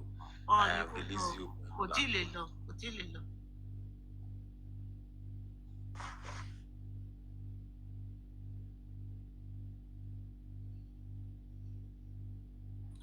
Ọlọ́run ṣe wípé kí n máa ṣípè lákọ̀lákọ̀ kíkan tán kọ́lá kí n máa ṣépè fún Jòsí. Ọlọ́run ó dàbí pé kí ọ̀tọ̀ nǹkan lá ni.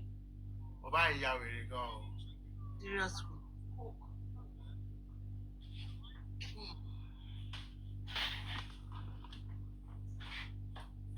Wow.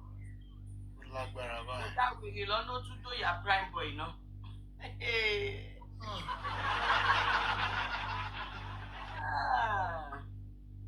Bóyá torí ẹ̀ ní prime boy kò ṣe gba tìjò sí ó fi yé tìjò sí pé aṣọ yá wèrè ó rẹ̀ ń dò yá mi. Ó yá mi. Ó yá mi. Ní kíkọ. Ló ní síàsíà ó ń dòyà prime boy síàsíà. Jòsí ti fokó ba gbogbo Kòròdú jẹ́ láì ṣe baálẹ̀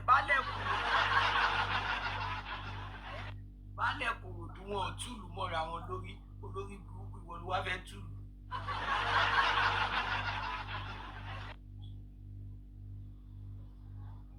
Ọ̀gá. Jòsí ó yá rẹ̀ lórí ó jẹ́ kí wọ́n máa ta sí wa ń Kòròdú. Ó ṣàṣà kó má jẹ́ kó ta sí wa kó jẹ́ kó fi wálẹ̀. Ó kàn dojú tì wá. Olúwa bá mi wò ní sórí rẹ̀. Crayon. Ṣé káwọn ará Kòròdú gba sọ́ọ̀bù? Aléráyé sọ́ọ̀bù ni o.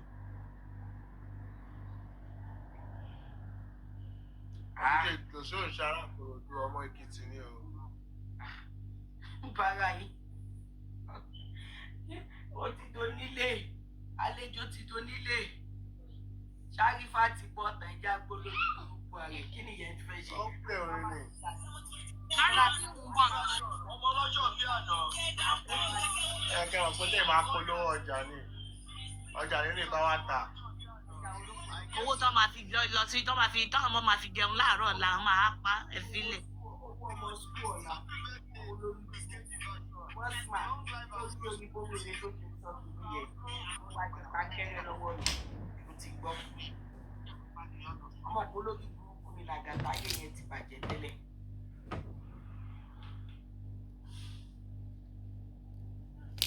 Jẹ́ tàbí jọ́ ní bọ́sàs I will still come out to see that one. I will find a day. I will do a show. Lẹ́yìn ọdún méjì.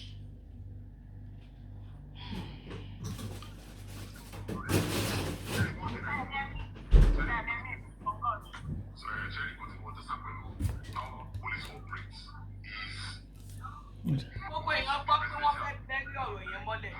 Nǹkan tó máa bá ìfọ̀ àwọn ọmọ ìpàdé wọ́n gbọ́ pé wọ́n fẹ́ panú ẹ̀ mọ́lẹ̀.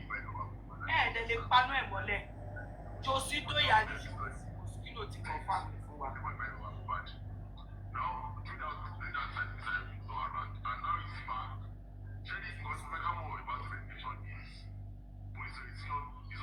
Ó yìí ń play orin ni o. Tó bá ti mú bẹ́ẹ̀ kó máa waste time wa.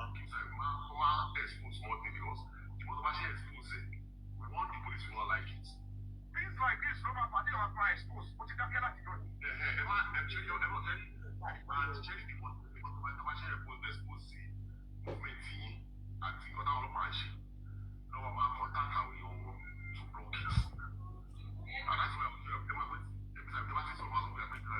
Mọ́mí díẹ̀ ṣọ́nà àwọn arífàlẹ̀ wà ní. Àyíká ò tí bẹ̀rẹ̀. Oh, okay. Ó kàn ń kọrin. Oh, okay.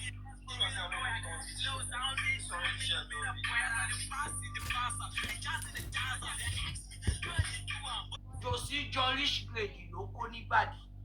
John ló kó nígbàdí. John ló kó nígbàdí. John ló kó nígbàdí. John ló kó nígbàdí. John ló kó nígbàdí. A máa polongo ẹ̀. Máa polongo rẹ̀ fáráyé o. Máa polongo rẹ̀ o. Máa polongo rẹ̀ fáráyé o. Máa polongo rẹ̀ fáráyé o. Pé Jòsí John rich grade ló kó nígbàdí o. Máa polongo rẹ̀ fáráyé o. Máa polongo rẹ̀ o. Níbo? Mọ̀mí J, ẹ̀ ń pọ́nlé ni ṣẹlẹ̀ ya dáàdì ní kó máa jẹ́ látẹ̀ní lọ ṣẹlẹ̀ ya dáàdì. Ṣẹlẹ̀ ya dáàdì. Òṣìọ̀dá lè pákó, òṣùwọ̀n gan lè bíríkì, lè bínú konúkú òṣìọ̀dá bẹ̀.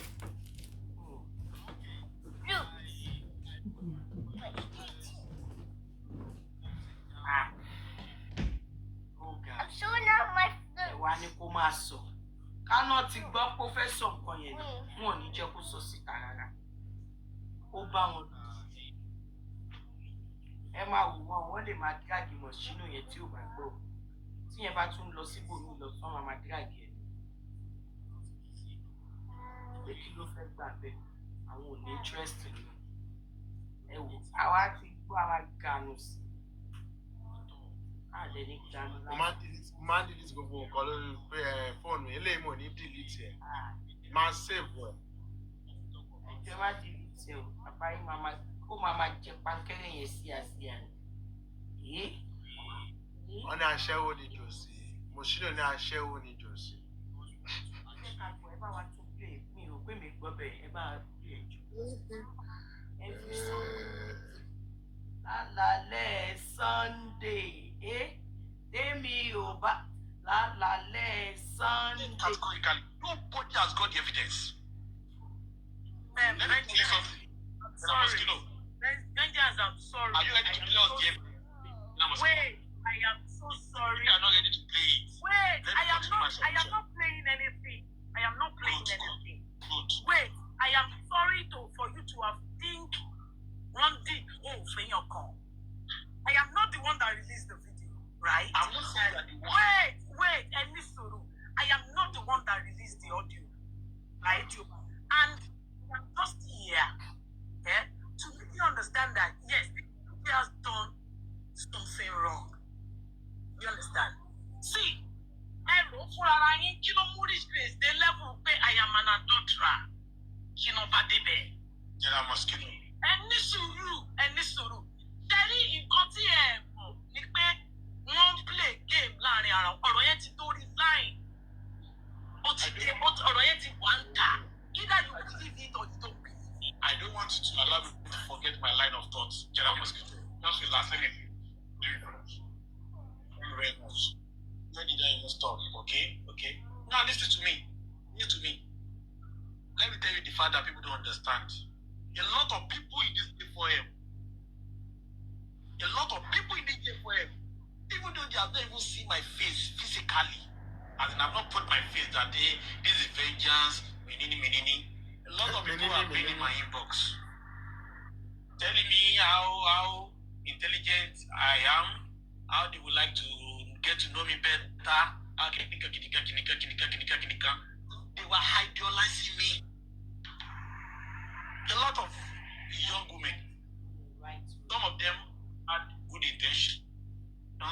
Some of them wanted to get to me in order to submit it to me.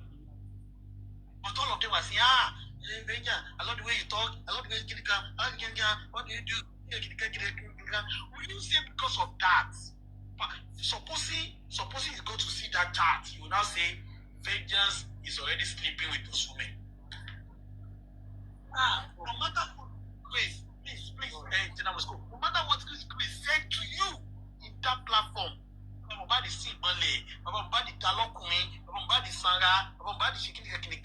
everything was based on infatuation and lust.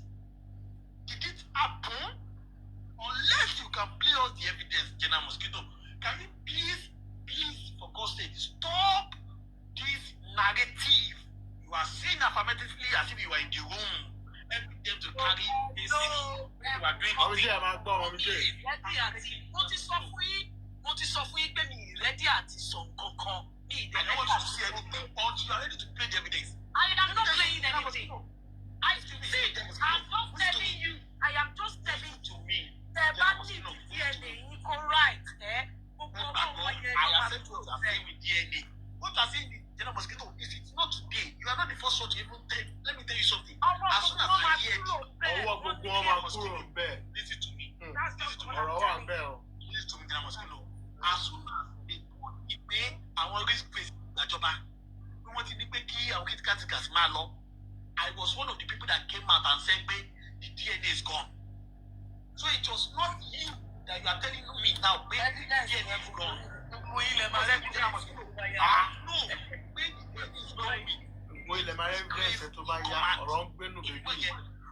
you don't have to listen, you don't have to now substantiate that fact with the fact that what the parents you don't have evidence yet.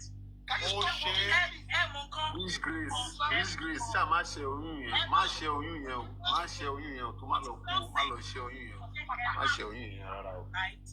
But èmi sọ fún yín tẹ́ bá fẹ́ ní clean DNA. Àti mọ̀ yẹn tẹ́lẹ̀tẹ́lẹ̀, you don't have to talk about pé wọ́n bára wọn sùn ká tó mọ̀ pé agbọ́dọ̀ lè yé. Please, General Mosquito, you don't have to talk about pé wọ́n bára wọn ní sexual relationship ká tó mọ̀ pé this case is evil. I'm a this case is evil. You don't have to substantiate it to this extent of confirming explicit relationship, sexual relationship between them. You know that DNA is that which case is evil. Wow. What you are saying now, without the evidence, is doing more damage. Who drop her? Or maybe she left herself. Please.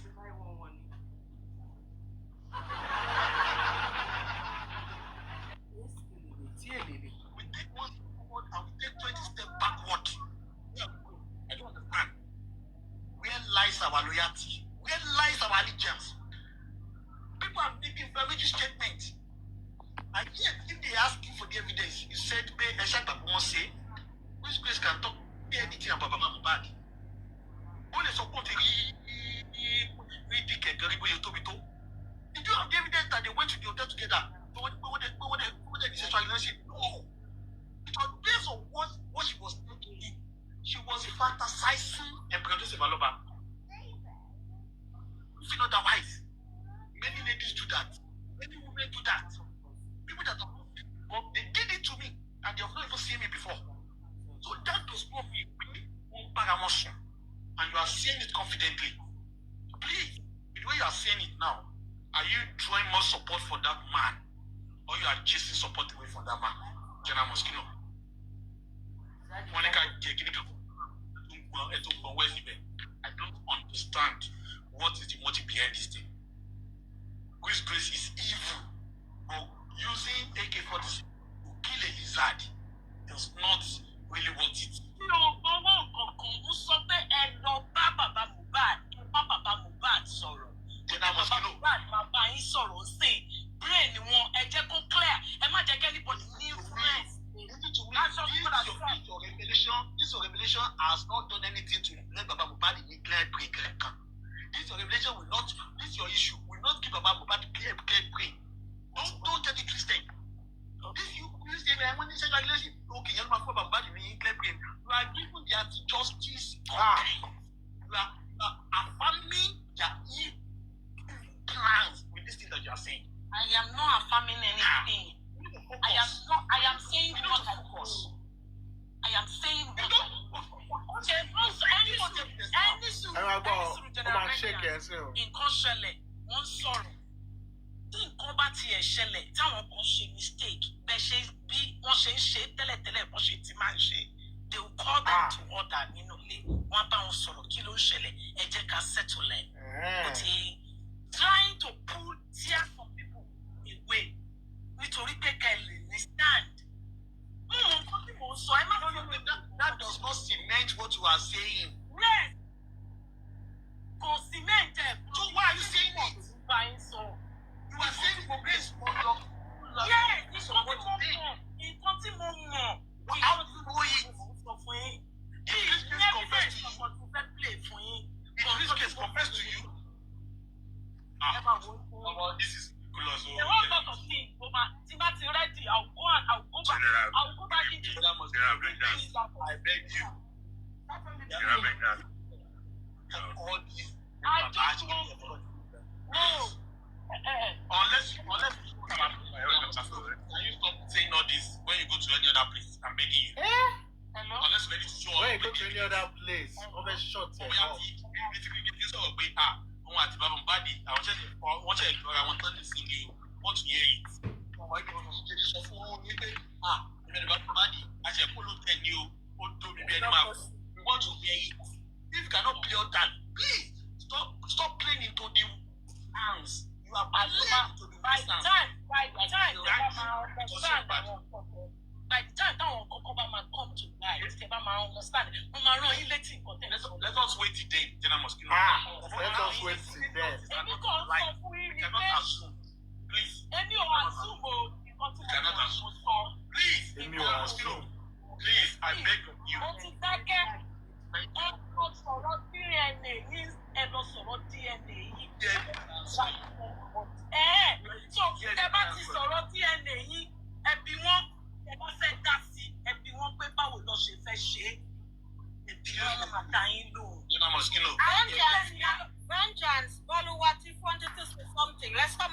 topic, it makes no I was sense. just here. Yeah, but yeah, you want to say something.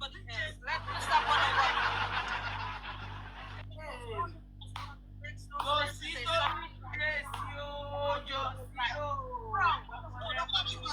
Trying to mend us with this nonsense. You trying to drag which one?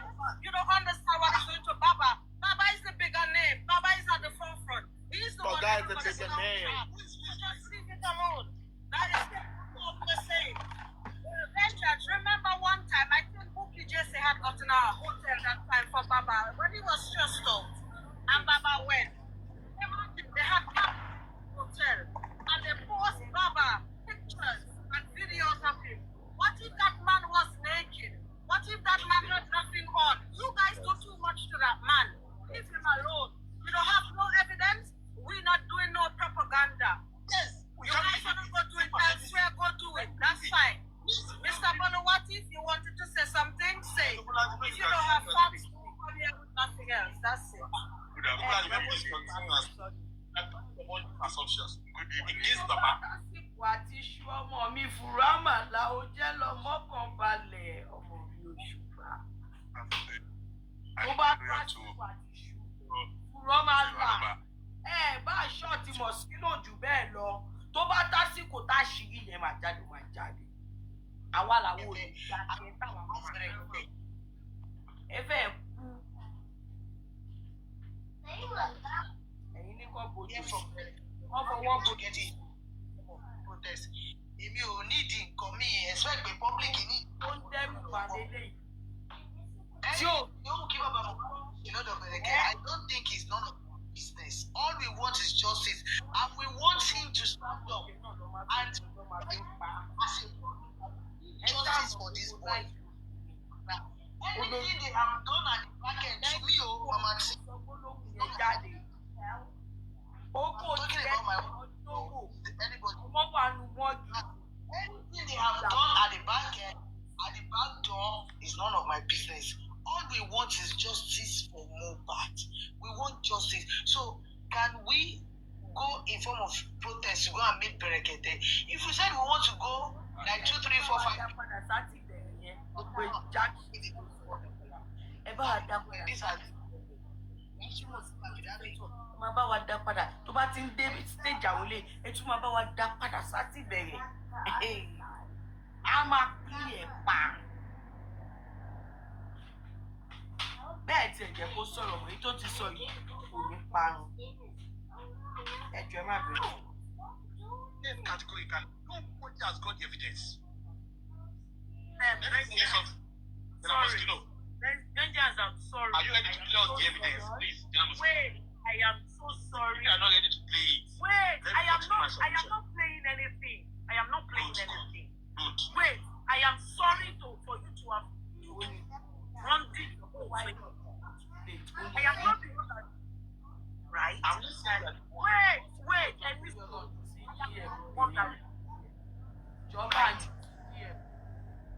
I am just make you understand that we are wrong. Understand? See, you know, this place, the level where I am an adulterer, you know, but they Jela Moschino. and this you,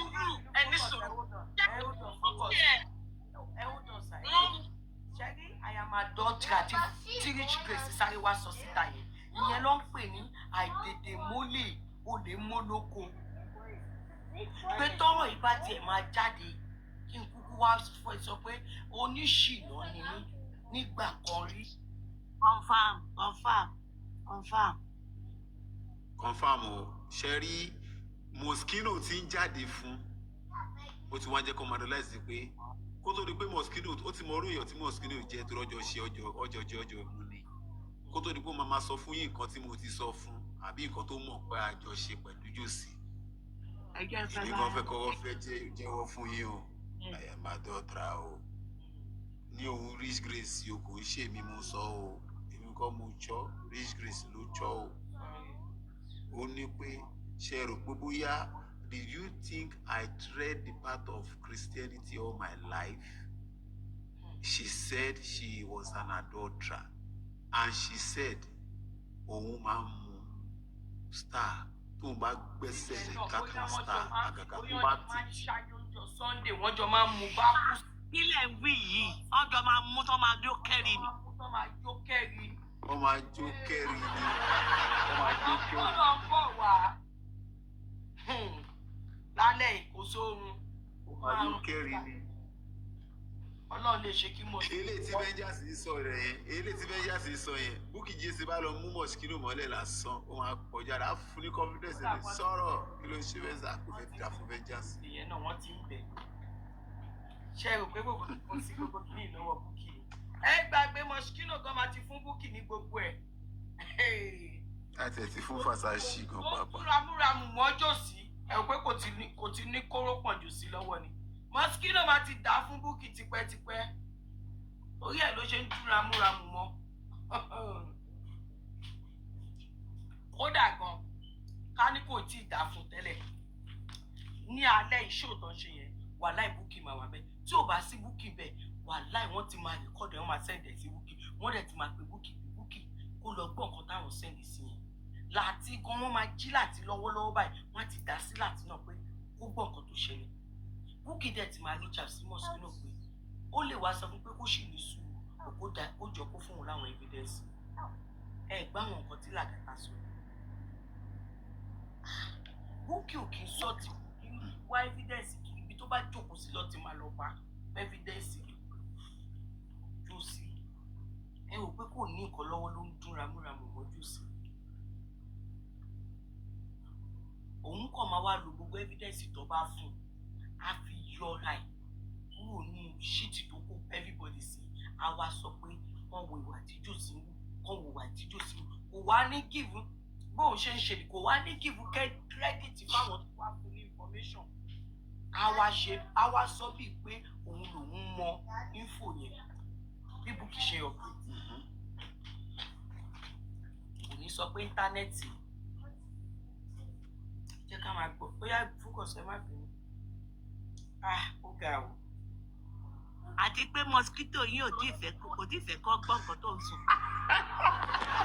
mosquito ló dé ní bàbá yìí gan pàápàá. Àfi mosquito. ẹ má lọ jẹ́ kí kinní tó lọ bínú ẹ má yẹ kí mosquito lọ bínú pátápátá pé ṣe tí nìkan tí lè yà sí kan sí. Padà bá fi mosquito kàn ipa á sọ̀rọ̀. Jerry ẹsẹ ẹ má yẹ kí mosquito bínú ó máa lọ sọpọ sí Vengeance ẹkọ tó change orúkọ òun ẹjọ ẹ fi mosquito lẹ o. What is something about to be in the bag? He's gonna finish this booklet. Mosquito what are friends for now kí ló ṣẹlẹ̀ gangan rẹ ní ìsìnkí yẹn Mo lálẹ́. láìkẹ̀ ẹ jẹ́ kó withdraw ẹ̀. Àwọn Vengeance yẹn wọ́n rò pa ọgbọ́n ni ó sinmi fún wọn yẹn tí wọ́n lẹ̀. Wọ́n sáré wá àtàkẹ́ òun náà withdraw fún wọn yẹn sílẹ̀. Òun náà gbọ́ nǹkan tó ń ṣe. Ẹ̀yin ẹ mọ̀ nǹkan tó ń ṣe. Wọ́n máa lose bèbí yẹn. Ẹ filẹ̀ ẹ fi wọ́n lẹ̀. Ó máa ṣọ́ wọn sáàfù níbẹ̀ ṣé wò wọ́n yẹn ó máa ṣọ́ wọn sáàfù ni o. Wọ́n máa lose mosquito yẹn náà. Ẹ máa wò. Because ìyẹn wà loaded ló fẹ́ sọ̀rọ̀. Tó bá bẹ̀rẹ̀ sí ní dragẹ̀ tí wọ́n ṣọ̀tẹ̀ ọ̀pọ̀, ó máa lọ. Ó lè jẹ́ pọ́dọ̀ Papayano àbí bòmí ló Ó máa lọ síbòmí exactly. Wọ́n máa lose ẹ̀ máa wò wọ́n. Wọ́n máa fẹ́ bully ẹ̀ into silence. General mosquito ọdún gbọ́ngàn fún. Okay. Ẹ̀yin náà. Tó bá lè kọ́ máa fi láti justice ṣáàdá sí DM. ẹni o àwọn general bí o everybody làwa ń lò ní báyìí. Everybody làwa ń lò. A máa ń dùn ẹ̀ bá ṣe yá lù ti bẹ́ẹ̀rà ni. A máa gbé gbogbo ẹ̀ síta. Tàtàtà ni ibi kẹ̀. wèrè má lọ kọ o. Ó ti withdraw ọ̀rọ̀ ẹ̀ kúrò lọ́dọ̀ wọn bẹ́ẹ̀ sì wọn ò jẹ́ kó sọ so kò dẹ̀ sọ òun náà dẹ̀ sọ pé kán má wòrí pé kán má bínú kó sí wàhálà. Wọ́n make it look like a fool. They are making mosquito Versace. Making you out like a fool. Kò fẹ́ Gucci, kò fẹ́ mosquito, Balenciaga gangan mo fẹ́. Balenciaga gangan ni. sáré lọ́dọ̀ yé ti sẹ́wọ̀n ti lẹ́ẹ̀kan mo fẹ́ gbọ́ bí táwọn tó sùn kò dẹ̀ ti rí pé gbogbo ibi tí vengeance wà láwọn náà wà. ẹ̀bọ̀ ohun wọn ò lọ sókè gbogbo wọn náà ti ó ti ṣò wọ́n lọ́wọ́. Ó ti ṣò wọ́n lọ́wọ́ o. Bàtà ṣe ń sáré síwájú ẹsẹ̀ báyìí. Bàtà ṣe ń sáré ṣáájú ẹsẹ̀ Ọlọ́run. Àwọn náà ń pè ní pé tá a bá sáré ká má tẹ̀, tá a bá ti wá tẹ́, ká má eré ká má dẹ̀ kà ló kàn àbí báwo lọ ṣe máa ń sọ. Ká má kú lókù tó ń wá bá kábẹ́ yẹn wọ́n ti tẹ́ already ká má kú lókù. Ọwọ́ sábà yìí. Ó yà náà. Wọ́n mi jù sí ní gbòlògbòlò. Oúnjẹ sí omi ẹ̀kọ́ báwo ni? A ní pé a ṣí ẹnu ẹ̀yìn ẹnu ẹ̀ mọ́ ìdùnnú ẹ̀yìn. A ní wọn asan lè ní àti rí ẹni pé kinní kan lọ rí wọn ní rẹ́kọ̀dù lọ́wọ́. Complain now. You understand what I'm saying? So at least let's ask. Ẹ jẹ́ ká tiẹ̀ kọ́kọ́ mọ bí tá à ń lọ náà. Jẹ́ ká kọ́kọ́ mọ̀ pé. Understand? Every day we keep deliberating on and we are not yielding out anything. Tẹ́lẹ̀ yóò sì lọ́dọ̀ olórí ẹbí mọ́ ni. So I think that is my advice for now. Yeah. One suggestion for now.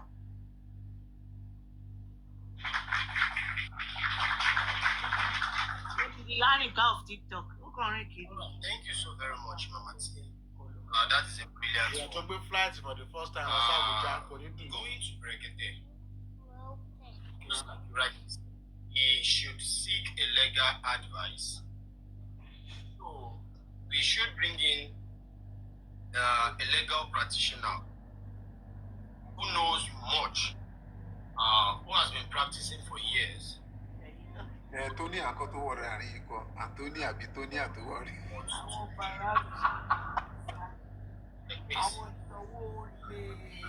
How can we find ourselves there?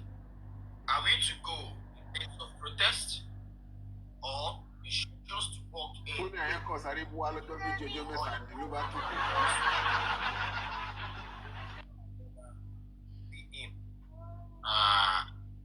That is one. Somebody said, what about that lawyer? Mama tí àtàlù bá kọ́ lọ́jọ́ bára wọn sùn náà. Àwọn ni. Wọ́n ṣì ṣàyà. Ẹ wo ẹja lọ sùn. Olóyìn burúkú làwọn ará bí. Ẹja lọ sùn wọ́n ti fògbò bá justice jẹ. Tó ṣára wọn nílọrin. Wọ́n tún ṣe panelist sára wọn. Wàláhì.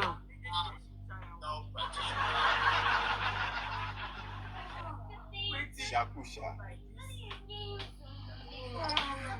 Onílàkẹ̀. Alala ńláńlá.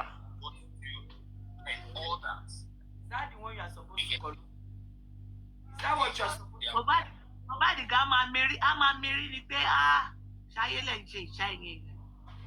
Gbogbo yìí ti yá gbére o. A máa fi wọ́n kọrin lọ níbẹ̀ yẹn. Ó ti máa ṣe orin fún wọn lóríṣiríṣi.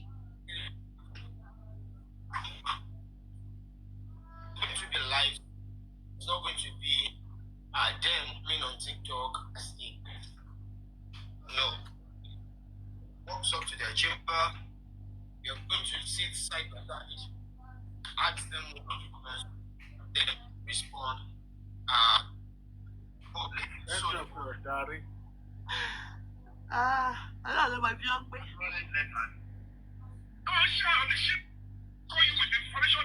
Mosquito ti wà lọ́dọ̀ kúkúrú.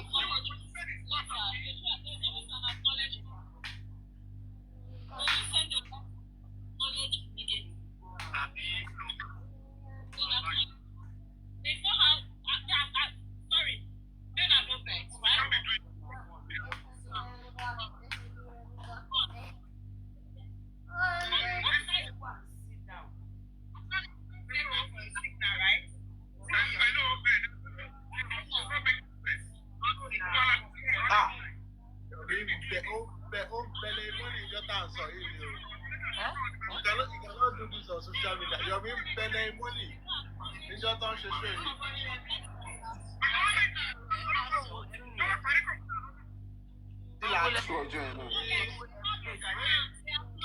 Ada kukuruku, ada mo play show yo. Odo la ti gba yẹn. Ó tó stage kan Yomi ní òde máa pàdé bẹ́ẹ̀. Àwọn onígbà wo ní gbọ̀wọ́. Can't we camera? We have a lot. Bàbá rẹ̀ máa ń bí Bàbá bàbá. mi. What are you doing, Bella? Baba. Which one are you coloring? Is that where you're supposed to color it? Oh, okay. Orange. I'm not taking it for you. Yeah, go and put that in the toy box. Now. Go and put it in the toy box.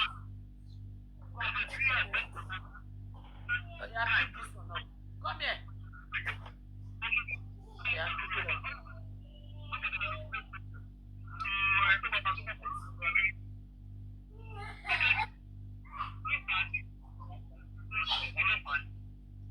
What are you guys about?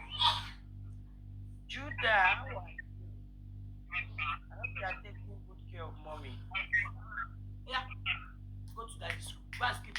Go to your daddy. Yeah, Makami. Yeah, go to your daddy. Go. Go and sleep on daddy's room. Yeah. Go back. Yeah. Go to bed. Aside.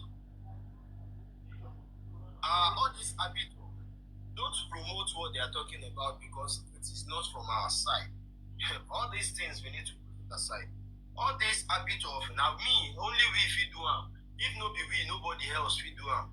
All these habits we need to put aside. You understand? I remember one day somebody said on my platform, this same platform, that please just give it some months. Just give it some months. Is starting afresh. And all of a sudden, the corona inquest came back, blah blah blah blah blah, their parts.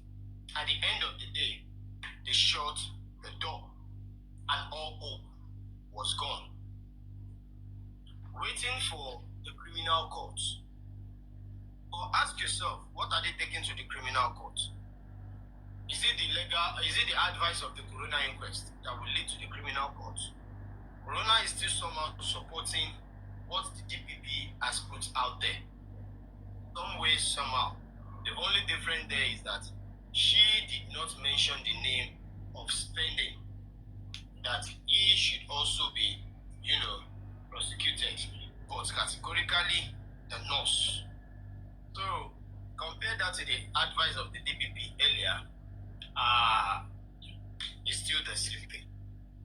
No, I did not see anything. But honestly, I'm beating my chest. And I just have that strange and strong feelings that any moment from now, a good news will break out on J4M. A good news. It could be from you. It might be from you. It might be from me. It might be from anybody.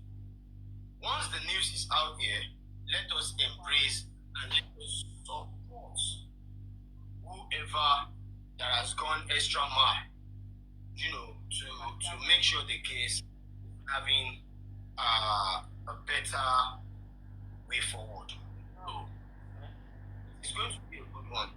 It's going to be a good one. I have that belief. I have that strong feeling. I don't know why I'm feeling this, but it's going to be one.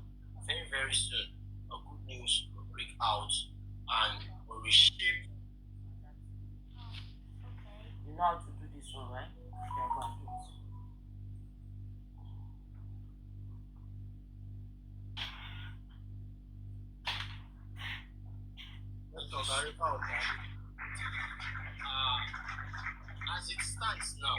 As it stands now, the discussion tonight is the way forward. Going back to Berekete, will that help the case? If the public decide to go back to Berekete, will that help the case? And will Berekete even agree? And how are we to approach the ordinary president on this same matter. You understand? Secondly, suing Baba Mohbad for all these funds, mismanagement, and everything. Is that going to help the case?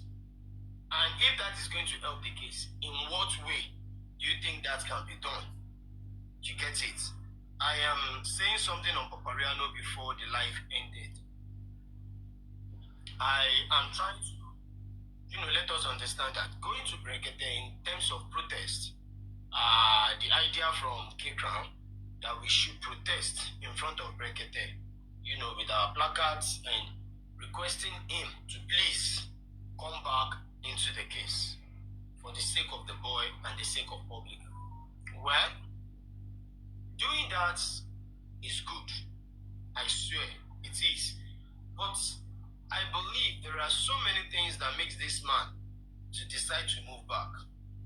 I think if we approached him in that manner, he might not have the opportunity of, telling us all his pain and the reason why he decided to withdraw from the case.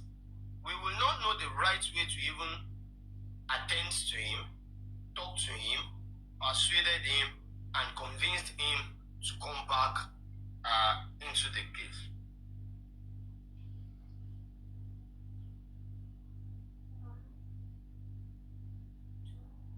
What's up, boy, with daddy?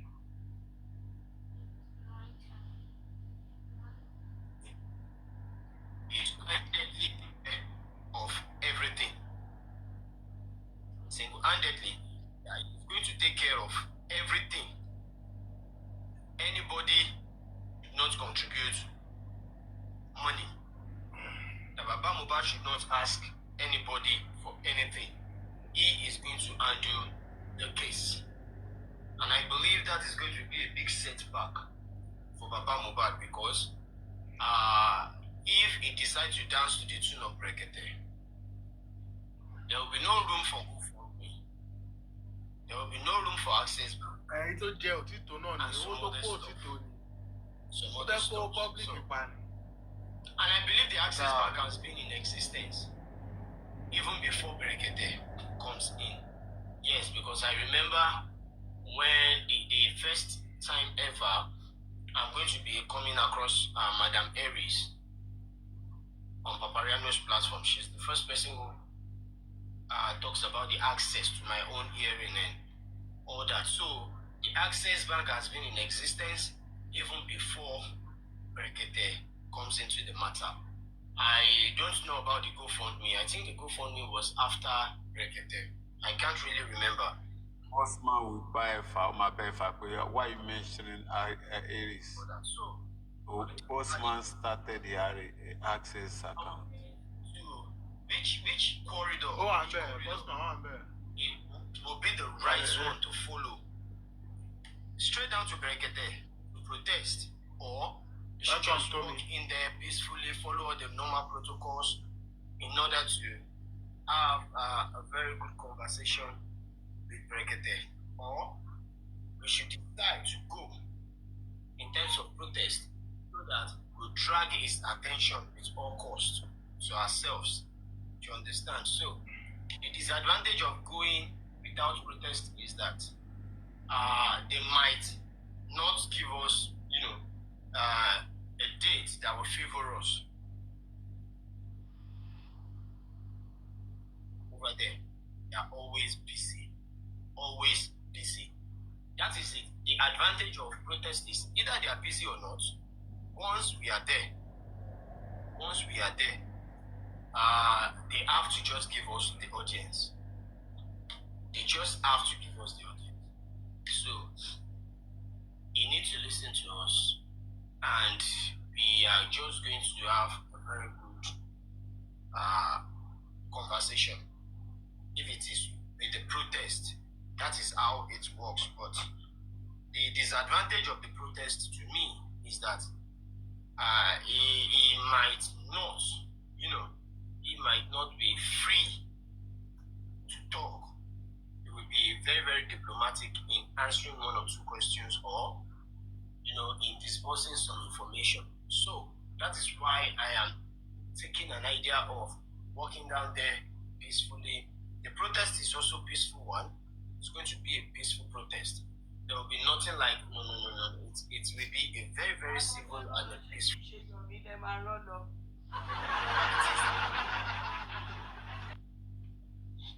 Nígbà tí màmá tí ń jà fún nìyẹn, tó bá wà nìyẹn láìpẹ́ tẹ̀. Lion King, sir. Àti Mọ́jọ́lá. Or going to or suing Baba Mohbad. Which one do you think would be the option, sir? Wọ́n bá yan ọmọ àwọn tó máa yan lọ. Ó máa ṣe.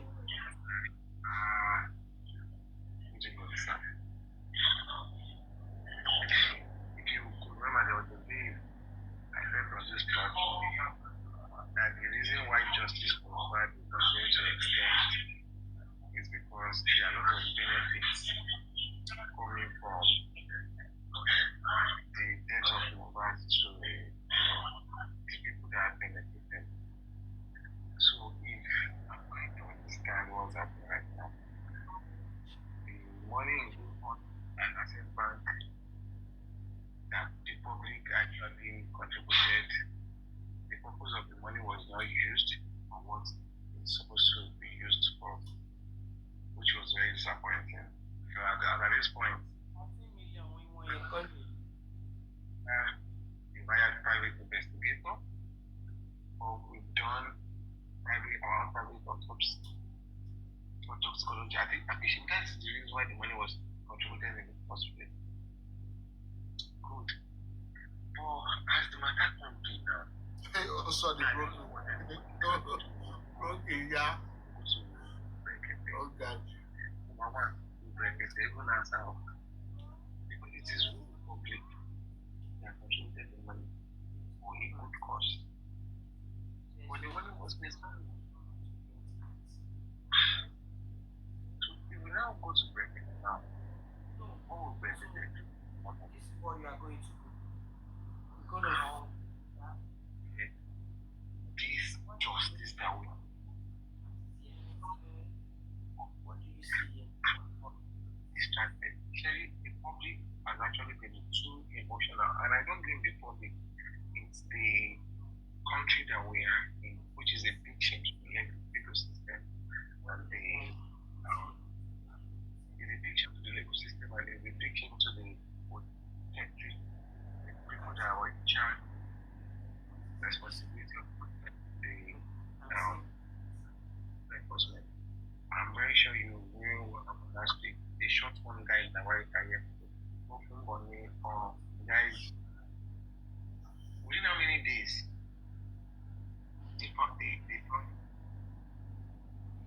what this public was, the public help was actually asked for is that they should come up with reliable information on who's going to catch the villain. The fact still remains that Mohbad's case was a murder case.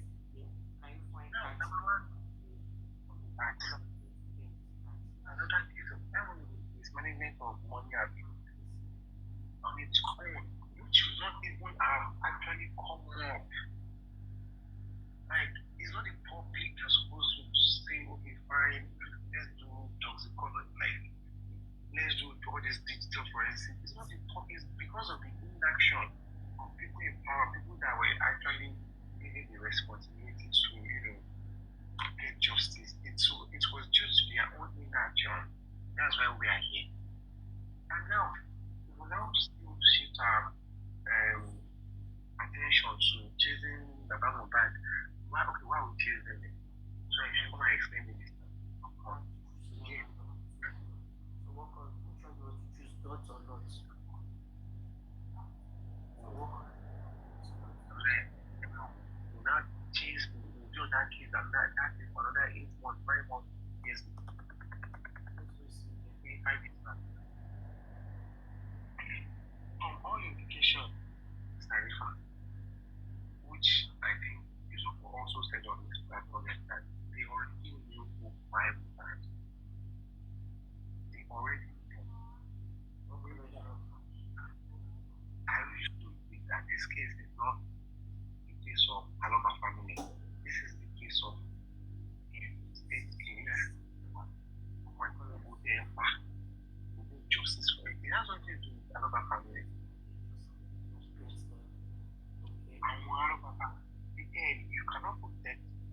by you can't put that body that by your family. You cannot put it because maybe the person is still in your family and you don't want one of the person that's gone and you don't want another one. It doesn't work that way. You know we take this course.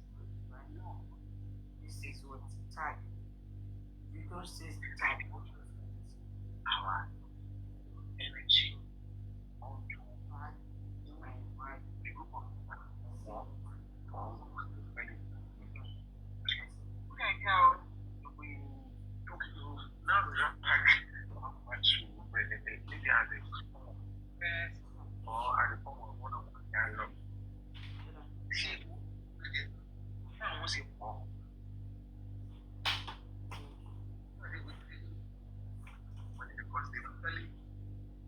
All the money to my best of the knowledge. The money go fund me is actually I don't know the money go fund in the access account. But they've spent it now. I was on the line this afternoon. They said they've spent it. What they don't want it back with them. What's not 13 million? I think we'll only spent it. Owó tó kù ló gbé kọlù $2K. We are going to get justice. I didn't know it. Until now, I know. Pointing to the lọ́dọ̀ láti lánàá pé iye owó tó kù ní gidi kan ní àwọn tó wá ní wọ́n mà ti gbà ní láti ní àwọn ti gbà á àṣẹ yóò tiẹ̀ mọ̀ kán ti gbà á wọ́n ti gbà á àwọn ti gbà á. this house jail. I don't even care. Let justice in this court. Whoever the or justice no man no one go. The money go fund me or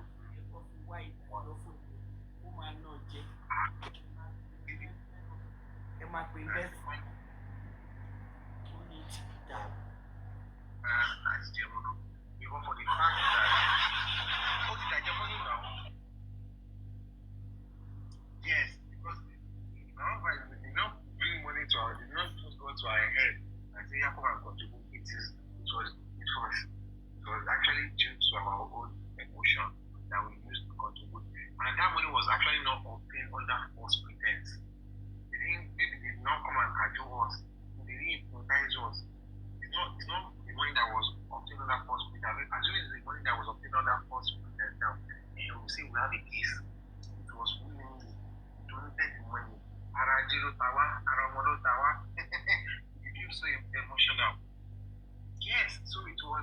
So it's more or less like maybe cooperative. I don't know. So let's still focus on. So if we focus on justice and it now show the trace of tampering of evidence or obstruction of justice on the case of Baba Mohbad and the people that ate the money, justice will now wire them very well. But other than that, it's like no come up do one because I know that thing is very, very painful. It's been years. Enemies have been made on this case, friends have been made on this case. You've been betrayed on this case. Like your face and your you are said to on this case. Me, I'm one of my friends with our shape on this case. But for them, we'll still have to put everything behind us.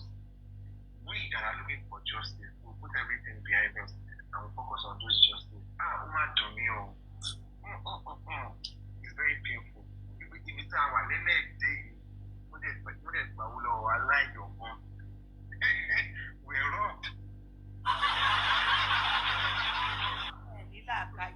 Èmi kẹ̀ ṣì ń gbá ìyá Mohbad kan tí mo gbà yẹn wá tí mo gbélé yóò fẹ́ justice mo cut her off. Thank you very much, the Lion King. Even beyond my own ìyẹn lòun Lion King wọ́n tún gbá Lion King no be juju be that they no dey fear lion wọ́n tún gbá Lion King.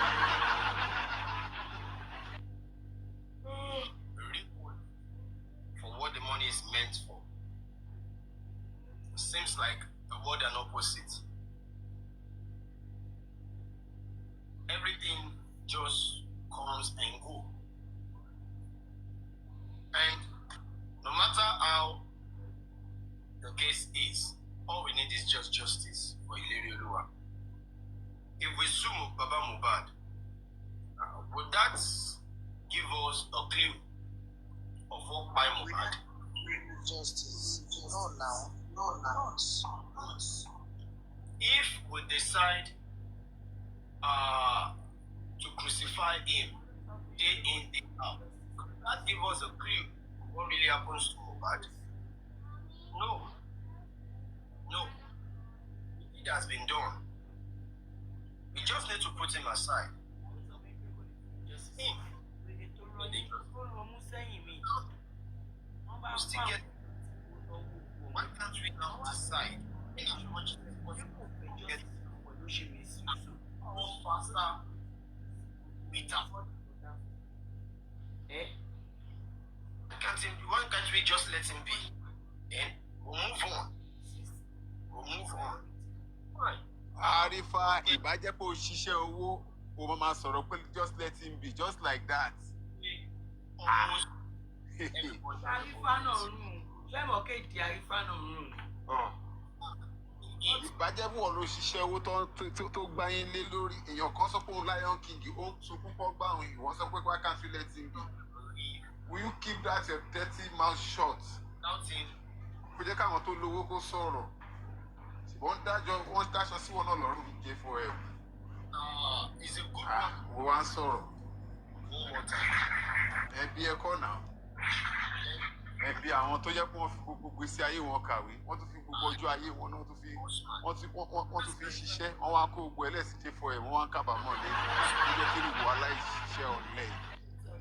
Ọ̀lẹ àfàjò yìí kó máa lẹ́nu ọ̀rọ̀ pé why can't you just like that let him be. Either going to help or Baba Mohbad is going to help. Boss man, unmute your mic, sir. How you doing? Ìwọ ń sọ̀rọ̀, ó ń sọ pé ẹni tí wọ́n solicit fún sí. Ó ń débẹ̀ ní pé iṣẹ́ òkú lé wọn ní kọ́ get away lórí owó wọn. Ó lóun kápẹ́ńtà bí ọ̀dẹ̀, a máa sọ pé omi kápẹ́ńtà kí ni mo mọ̀? Èmi kápẹ́ńtà kí ni mo mọ̀? Ó dẹ̀ ń ṣe Maradona fún rẹ̀ ń jẹun wọn. Kí ló mọ̀ ìwọ kápẹ́ńtà? Ó tún sọ fún ẹ pé tí mi ò bá ní làákàyè kan pàápàá ṣe bẹ́ẹ̀ lọ sí skul ṣe bẹ́ẹ̀ lè máa pè mí sí làákàyè mi èmi kápẹ́ńtà kí ni mo mọ̀ ó dẹ̀ ń gba owó wọn. Ìgbà tó ní pé kò gba owó o máa rówó lákàntì ẹ̀ wàá ná wọ́n wá ní pé kò sáìn wá ń ronú kó wá ń ṣiyèméjì. Ó ṣe ṣiyèméjì ìgbà tó rówó pẹ́ gba owó yín padà ó ní jàtìjàtì. I even waited for 1 second when I saw the request. Anyway, we get into the topic for today about the protest and to whether we should go protest at Berekete. Well, I don't know what they discussed that led them to the point of going to protest at Berekete, you know, and it's not too bad. I don't know.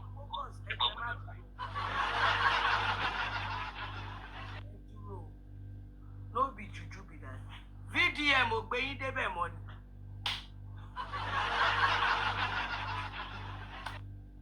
Berekete ló tún kọ́.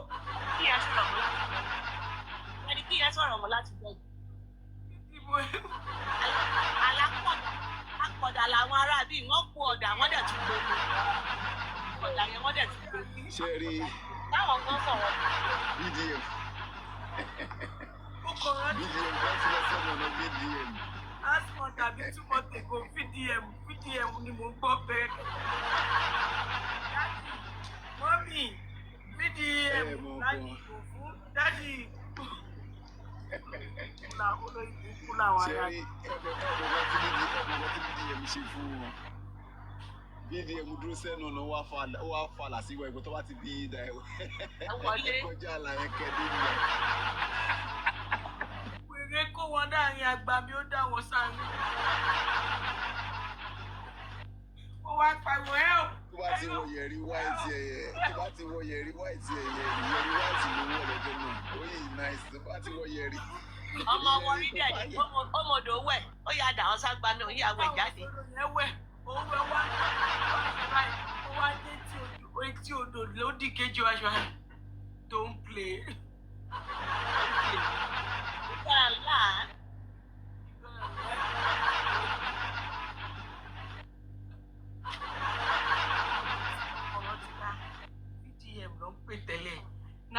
bẹ̀rẹ̀kẹ̀tẹ̀.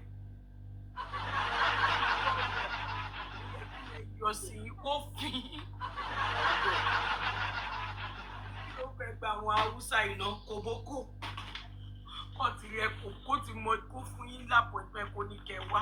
Ó wá rẹ kòbókò jọ. Ẹ bá ti wọlé báyìí kó ha fáwọn àwọn staff ẹ̀. Kain Buruba Shigi. That Buruba Shigi. Ìmúkúrò àwọn ará bí báyìí. Ṣé bẹ́ẹ̀ ní Karimo fẹ́kẹ̀ wá justice ni? VDM, thank you. Whether he's staying, no, I never got that's the right thing. But look at where we are today. Let the public take back the Come and put this book in your bag. wait. Now,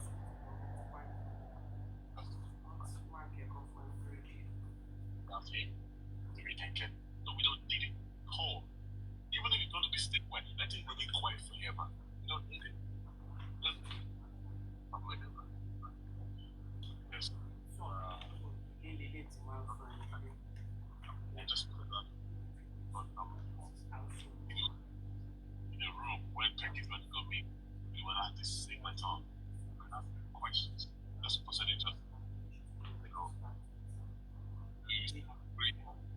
skinny, like it's a zoom, like whatever.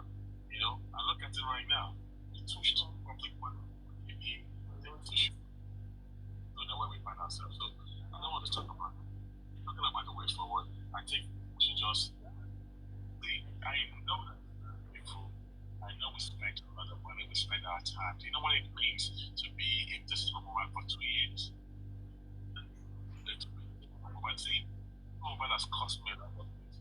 That's cost me problems, family problems, my wife complains, everybody complains.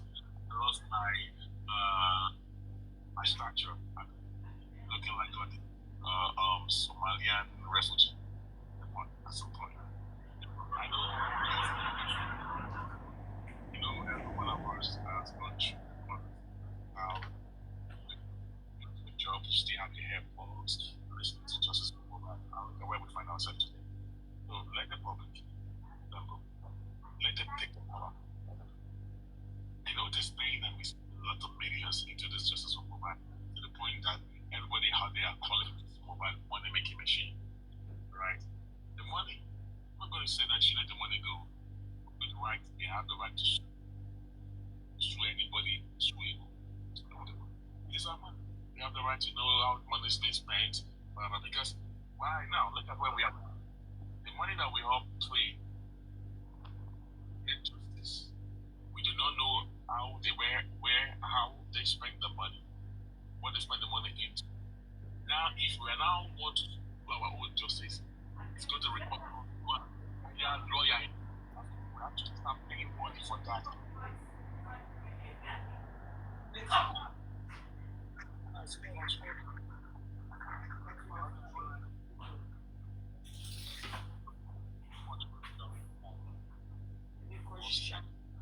What am I?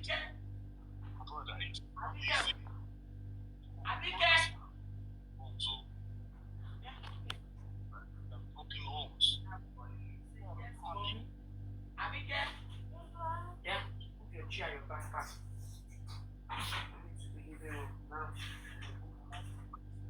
Talking about the money part. What's Yeah. your money? Where's your money? So, we put your money in Justice for Mobile because we thought, we put money in all this thing together, we are going to be able to get more people. But we put money to move things, and the money will vanish. They know this swallow money. And the father of the child that we're fighting for to not even explain how we spend money. Why would you get angry when we raise money? We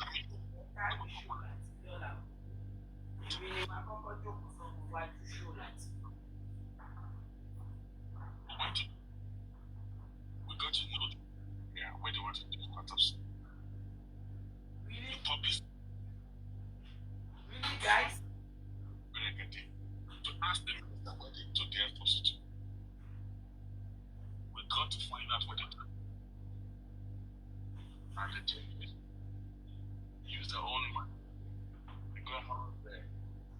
government lab. Those that could not went to do their own research. In fact, Abby, what do you want to eat? Go and put that down. Go and clean up. Go and clean up. Go yes, Afisha. And clean up your toilet. like me, it hurt. It hurt. So now, I remember that Mr. Mi was saying, anyone wants it. We come back on social media, the screaming government, screaming police, so everything. Now the result of the government came out inconclusive. Meet Mr. Eric. Arifa, meet Mr. Eric.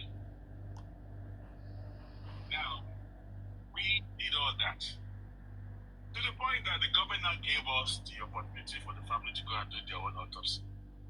We donated money. The family had the mind to go do autopsy, and the result came inconclusive. The public were now asking, where did you take the autopsy result to? Family till date will not describe or tell the public the autopsy.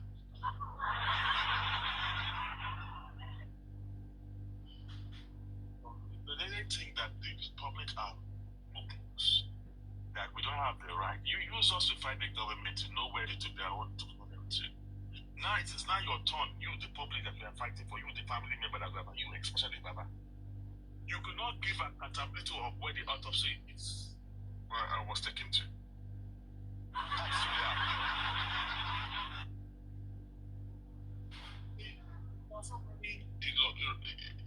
What's the kind of your violence? There is a lot of Baba Mobile is using to put into our faces. It is really wrong. Why won't our face government to know where they took the private autopsy, public autopsy that they went to do? You now think your own whatever money that we donated money for. And the full wife not launch it. But either they hide it or they don't hide it. Me, I have found out what they did it to. And I've already started working on it. Investigator got it. Get out. I'm going to deal with it.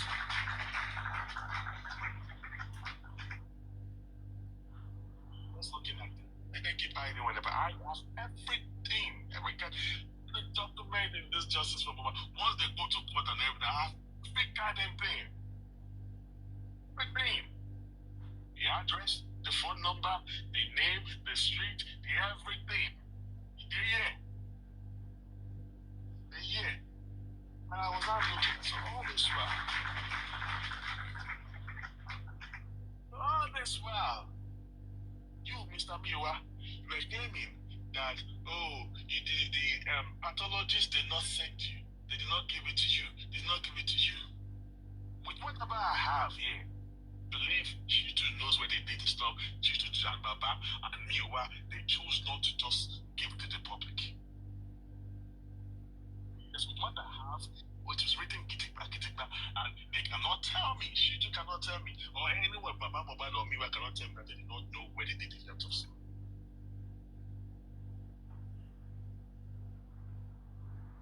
The autopsy. It's in an international book that will come and publish it out to the public.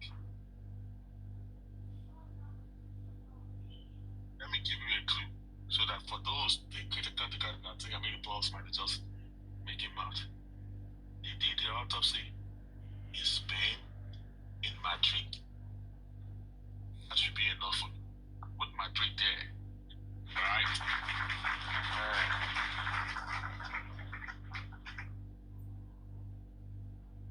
No, and that's just the way it is.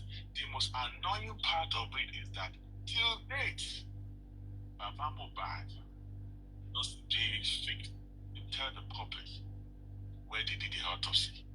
So you are using the public to fight the government to know where they did the autopsy of your son. They granted you the public, the government, to elect you to do your own private autopsy. Now the public sponsor And you refuse to give accountability of when the autopsy was done to the public. See, people have the right to get angry, Arifa. People have the right to get angry. I don't want to bore you because there's a lot to talk about. Moving forward, Egbagbenipa family. Those that have the strength to deal with them by suing them, it is within our right to do it. Because not be thousands and millions people paid. I know people give money to Baba Mohbad every month. I know people that also give Baba Mohbad in dollars. I was trying to stuff back then now. Not be in dollars, the person said money. Where we say Baba Mohbad became so rich that they were even stealing millions from Baba. I mean, not be so. Where did you have? I mean, Baba could not even look at that angle. He was not even aware because there is sufficient. The kind of money that was being stolen are kind of money that those 2-3 receipts are kind of money that if personally we gather them presently as I speak with you today, there are some things that will be done without looking back and that will give perfect and accurate results on J4M with such particular amount of money. And Baba did not even know because there is sufficient.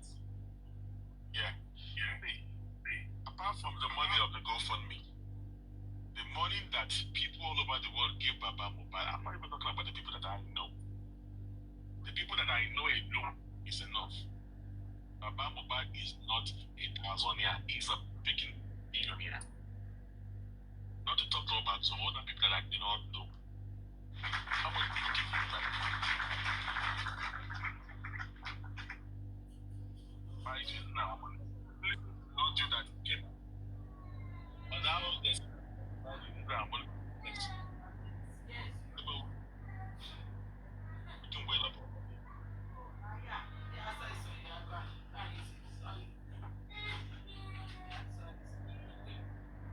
posting music over the whole social media. When it's going on the street like this, like Yahoo boy. Oh my God, we don't suffer. Baba will be blasting music. Let him know that this is Baba Mohbad. He don't arrive. But that's just part of it. Because I give you and I don't want to talk about it. I want to talk about him like an hour.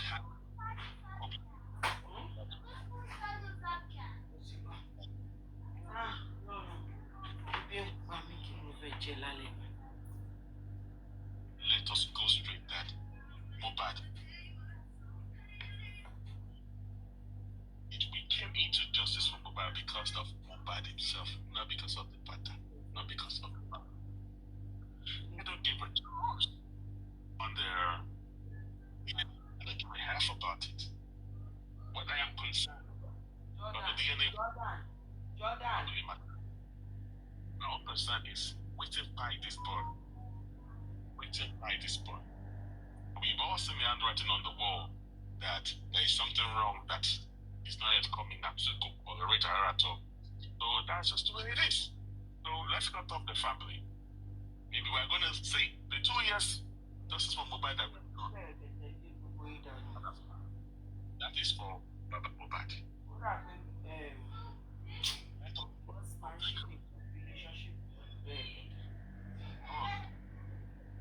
We don't need the family involvement. What I have to say, thank you for having me, Marisha.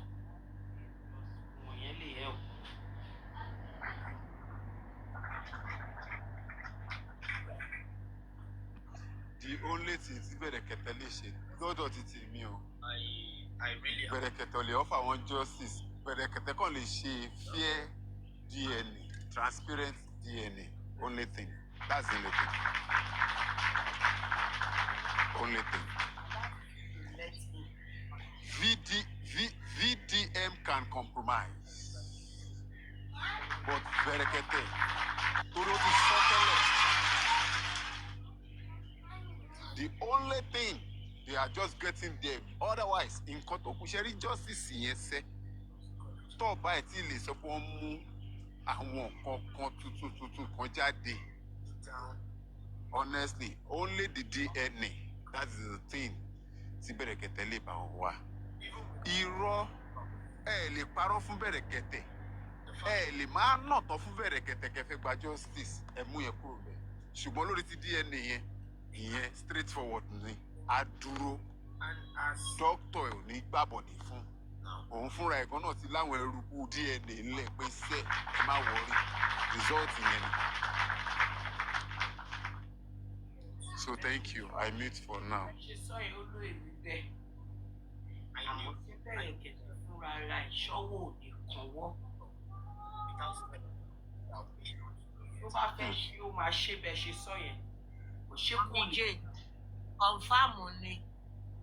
Ó ti lọ. Ẹ bá sọ pé ẹ sọ pé ó ti lọ.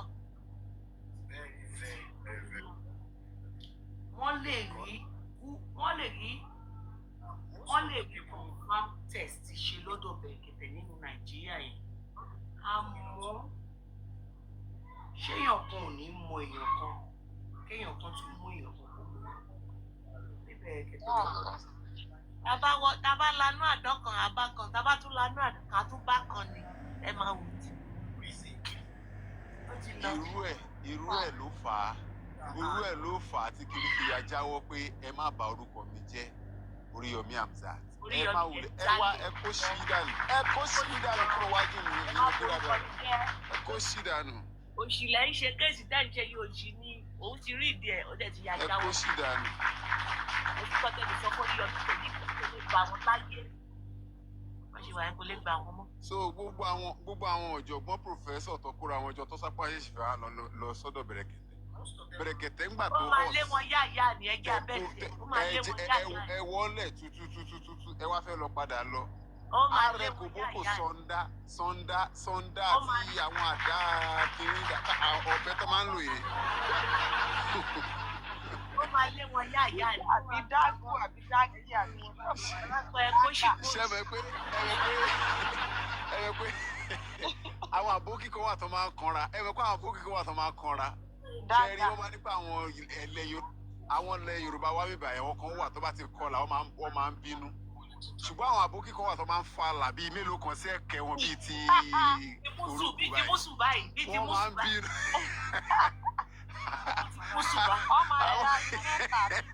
Wọ́n máa ń burú wọn ń gbọ́ kì í gbà àwọn ẹ̀ ló máa kó sẹ́nu ọ̀nà. Ẹ bá ní wọn nínú sójà Àwọn tó máa kó sẹ́nu ọ̀nà.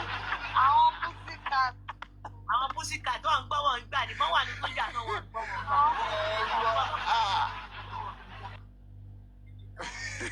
Ẹ dáńbùrúbà kápò. Àwọn yẹn ní Bẹ̀rẹ̀kẹ̀tẹ̀ máa kó sẹ́nu géètì kẹ́tó débẹ̀ tó bá mú bọ́sùmà. Ṣé rí gbogbo ẹ̀ ṣé rí èyí tí Yọ̀mí máa ń gbọ̀n dé kiri? Wọ́n ní bá Yọ̀mí mọ̀ màmá tí. Ìdí Yọ̀mí á jò wọn bí rẹ̀.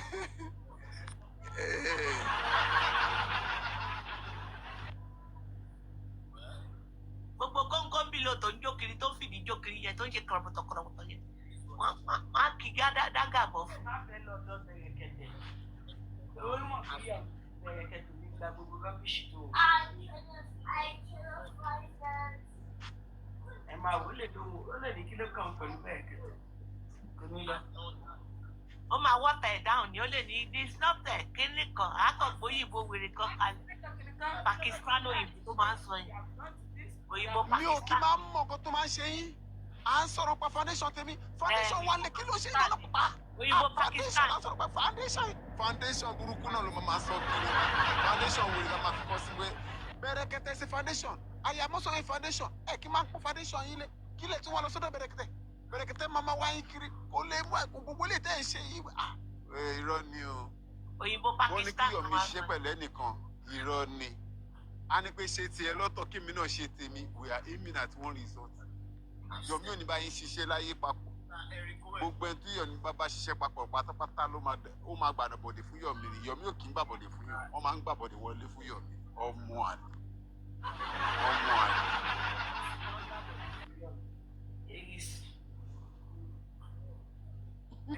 are you there? So gbogbo wọn yẹn pátápátá tí Yomi bá dẹ̀ máa ti fi ṣeré kẹ̀dẹ̀rẹ̀ kẹ́yìn méjì mẹ́ta máa ṣiṣẹ́ òun ló máa ń finá fújú òun ló máa ń finá wájú ṣáà ni ẹlòmíì ò kì í ṣe ẹlòmíì ò ń struggle nínú justice Yomi nìkan ló máa ń finá èmi mo finá fojú mo finá ṣe kí nìkan mo ṣe I'm a frontliner I take my life on the line I risk my life. On the line. I risk my life. I risk Korede life. I risk Korede life yẹn ló máa ń pè mí lẹ́rìn. Bí gbogbo wọn ṣe lọ sọ́dọ̀ kọmíṣánná tó lọ sí pàǹtí lọ́jọ́ yẹn Yomi nìkan ni ó risk life ẹ̀ àwọn tó kù yẹn lọ ṣe fàájì Yomi nìkan ló risk life ẹ̀ ọmọ àlè. Òun gangan ní bẹ̀rẹ̀kẹ̀tẹ̀ ìdí ẹ̀ gan bẹ̀rẹ̀kẹ̀tẹ̀ ó lọ wọ ẹ lọ gbé fún Yomi bẹ̀rẹ̀kẹ̀tẹ̀ náà. Lábà ẹ̀ wọlé ìdí bẹ̀rẹ̀kẹ̀tẹ̀ headquarter ìdí Yomi ní bẹ̀rẹ̀kẹ̀tẹ̀ headquarter wa. You have your proof. Yeah, you put the money there. Have the money. Friend, you deserve. Tí ẹ bá ń ṣe ti very dark man òfin bẹ́ẹ̀ waste time ọ̀sẹ̀ mélòó lẹ lò pẹ̀lú ẹ̀ náà bóyá ọ̀sẹ̀ 2 sí 3 nìyẹn lò pẹ̀lú yín. Kò tó mẹ́ta gan. Kò pé mẹ́ta bí ọ̀sẹ̀ 2 náà. Bí ọ̀sẹ̀ 2 máa ní. Dark man a ti rí Zlatan wọ́n ti jọ ṣọ́ọ̀fù náà kí but you fuck up ọ̀gá you fuck up I dey tell you see but see that was no fuck but you don fuck up abeg comot. Dark man tẹ bọ́ ní kákọ́sì tó ti ń pàdé. Me I go come make come carry my hand put for the. No, I don't come. I beg come on, go sit down. You suppose come. Talk your mouth now. Talk with you to talk. Everybody, how many people you see I arrest? I never arrest anybody now. Why you do like that? Talk sit that kind of. As if you broke in Batira on Jela and Kakos one day or Mumbai to people moti. But if I go, but if you Shakbana, all of them are shit. I mute for now. Giving enough time for people to have dispute regarding to that GoFundMe to dispute, but they did not dispute before because they've seized the GoFundMe, for a long time, and they did not allow the Mr. Miwa to have access to the GoFundMe. Right? Even though despite the fact that some people were writing to the GoFundMe we linked back to Mr. Miwa. They were asking Mr. Miwa to defend himself, several times, which I was aware of. Fortunately, they were able to get the money, and then GoFundMe has taken their own funds and they send the same money into Miwa's account. Mr. Miwa was the one who opened the GoFundMe with his own information, American information. So those that are living in the US should be the one to that in a better position carry on with the issue of the GoFundMe. Yeah. Oh yeah, tell them how you did the Access Bank. How did Access Bank come up? So come on, sorry, was socially. That is what I'm just telling you right now. So we have to go for Mr. Miwa. He did not. They use the money, GoFundMe, on what they said they want to use it for. If you have your proof, you stick everything down, and then you can.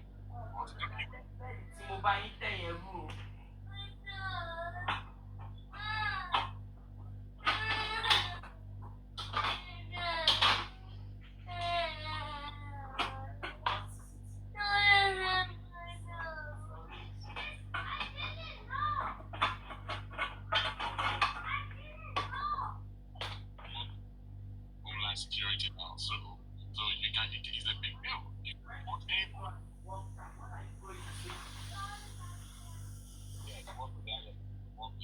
Red Rock. Okay, so it is.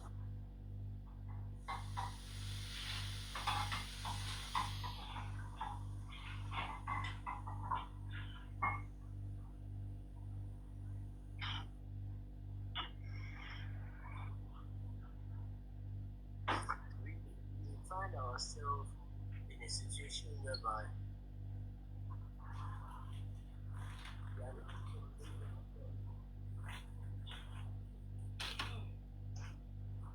we're not questioning ourselves instead of questioning the authorities. We are not questioning ourselves instead of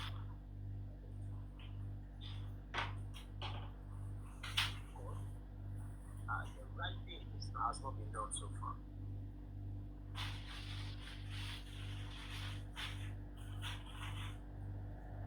The company belongs to Mr. Wheeler. I'm aware. Okay.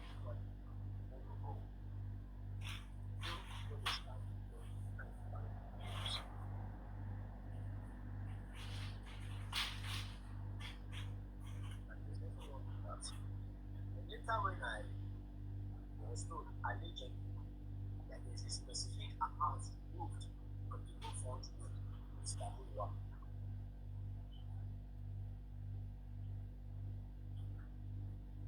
I tried to check. I had some questions on the round and I got my answer, which I was like, I need to know this amount. They were like, no. It's just a borrow. Well, anyways, once mama wà láàrin yín, kò ṣe pé kẹ̀kẹ́ máa sọ yẹ́lò wá wá pè fún wa ń drink tó bá dé. Yes, the money no day. The day. Let's put another one. We're going to do it down. Wọ́n ti kó gbogbo yín wá. We have something. Abigail, I'll take away your backpack here. And all this going to break again. If really are to go, some people still like to come together. You know, it still has to do with money. If it is 4, 5 people going down there, they need to fly down there, go call hotels where they will stay. How many days will it take them before they will see a Gary president?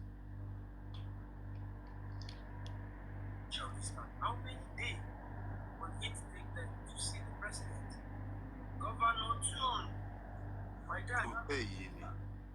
Hotel yìí náà ni hotel wọ́n ti hotel ṣe wọ́n ti hotel tán wọn lẹ́nu hotel yìí náà ni.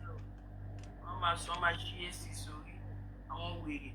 Wọ́n á tún bára wọn. Kárífà bá lọ kí màmá tí máa lọ. Tí màmá tí bá lọ, Kárífà máa lọ. Ẹ jẹ́ bẹ́ẹ̀. Ó yẹ bébí jẹ́ ká kó lábò. Méjèèjì bá dẹ̀ máa lọ láti cut expenses. Wọ́n méjèèjì gba yàrá kan. Wọ́n kúkú ti ṣíra wọn láṣọ wò rí. So kò sí pọ́ìntì pé wọ́n gba separate yàrá fáwọn méjèèjì kó má waste owó. Kó dá bá wa ṣe bá wọn pín yẹn.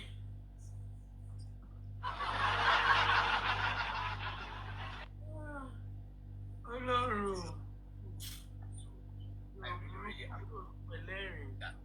If anybody have anything to say, please send in your request. Let's hear from you. Ọ̀rọ̀ pọ̀ tẹ́lẹ̀ fẹ́ sọ. Bọ́ ẹni gbé mi wọlé. No, máa fi pé Mo ṣe gbogbo iṣẹ́ fẹ́ bí ni.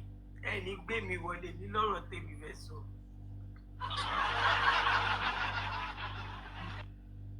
Focus himself. Kí ni no, mami. Ẹ ti ẹ̀ sùn. Bàbá ò sùn. Ọ̀gá tí mo pé tí màá lọ sí ṣé ẹ ń paná ojú kan ẹ ń tọ́nà ojú kan. tí màá lọ bí iṣẹ́ mò ń sùn wọ́n ra ọ̀dà rẹ̀ lọ bí iṣẹ́ màá parun ẹ já gidi gan mo lọ bí iṣẹ́ lónìí. To start calling for people to start donating another money for autopsy. That's when you saw them going to different platforms when they were donating money. They got barricaded, they did not say anything. No words.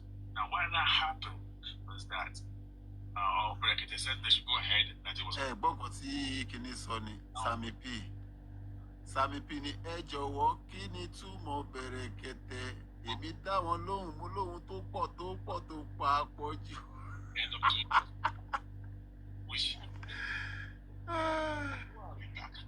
if they claim that èrò tún náà fọ fún èyí sọ yìí ọmọ justice làwọn ṣe bí o lọ sí tẹ̀lémi ẹ̀ platform mọ́mí àjẹ́là mọ́wọ́ yẹn. Ó dàrú gbogbo lé àdèmà ríra ẹjọ́ ó dàrú ìwọ mo tún ní tẹ̀lé mi kí tẹ̀lé ẹ̀. Ṣé àwọn pa mí lálẹ́ pẹ̀lẹ́ yìí? Níbo nìyẹn tún wà? Wá kíngì náà, kó lọ wá kíngì náà. Kó lọ wá kíngì náà. Kó lọ wá kíngì, tó bá wá kíngì mo tẹ̀lé mi tẹ̀lé ẹ̀. Ọlọ́run ó kọ́ sí. Ó fi òkun yìí. Mo orúkọ yẹn gan ní Bíṣá. Aloba, or pay the money for who will be in control of the money. They claim they spent 16 million, to do the autopsy and all that, and it is true.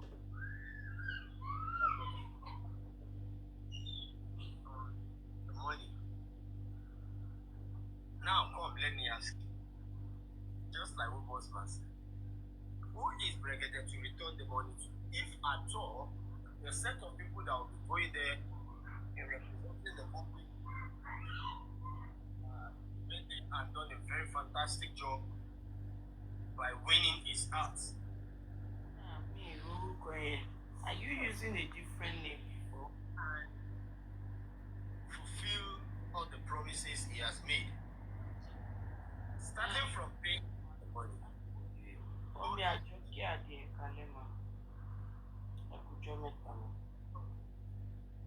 But to the public doesn't have any personal bank account that belongs to the public. Do you understand? And we've listened to different people coming up on the case. Many have, we want to get lawyer. At some point, some donate money concerning lawyer and all that. And at the end of the day, we are still requesting for lawyer. We are still requesting for lawyer. We are still requesting for lawyer.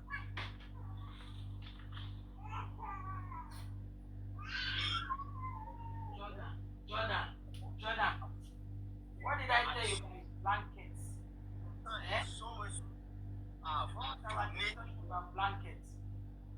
And those things are still what we are going back. Now requesting for those things, and they donate money to it, and we have the money.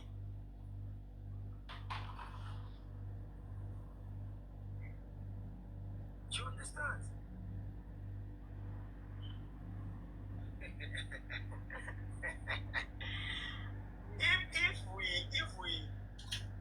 That's all. If we are to go into the details of the autopsy, today is Tuesday. No, sorry. Friday, maybe around 12 p.m. My new petition will be ready. My new petition will be ready if I am to talk about autopsy with proof, facts, with evidences. Yes, you are moving. She will do. By Nigerian Friday, petition will be ready. You should misplace this bottle. I am to avoid some kind of stuffs because I have something great, something important.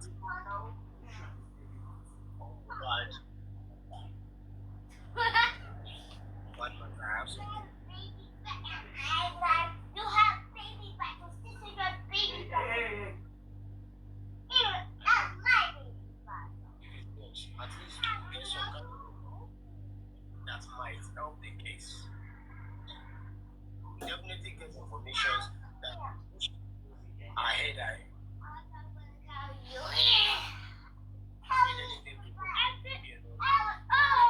Shut up, guys. Was asking if stuff was taken to it. Well, paperwork that I have with documentations, I have about 37 pages that I have. Like I said, with the information that I have, with the documentation proof, think yes, the autopsy was taken to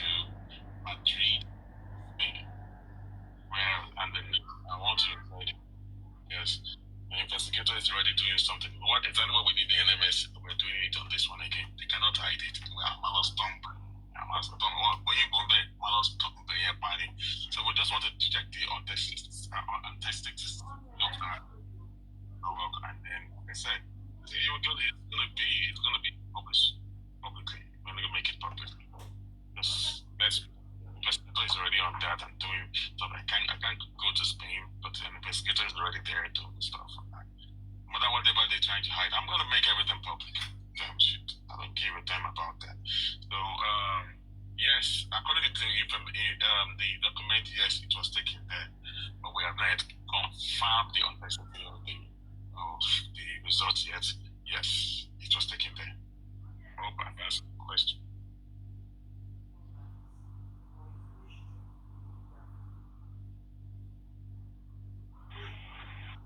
That's it.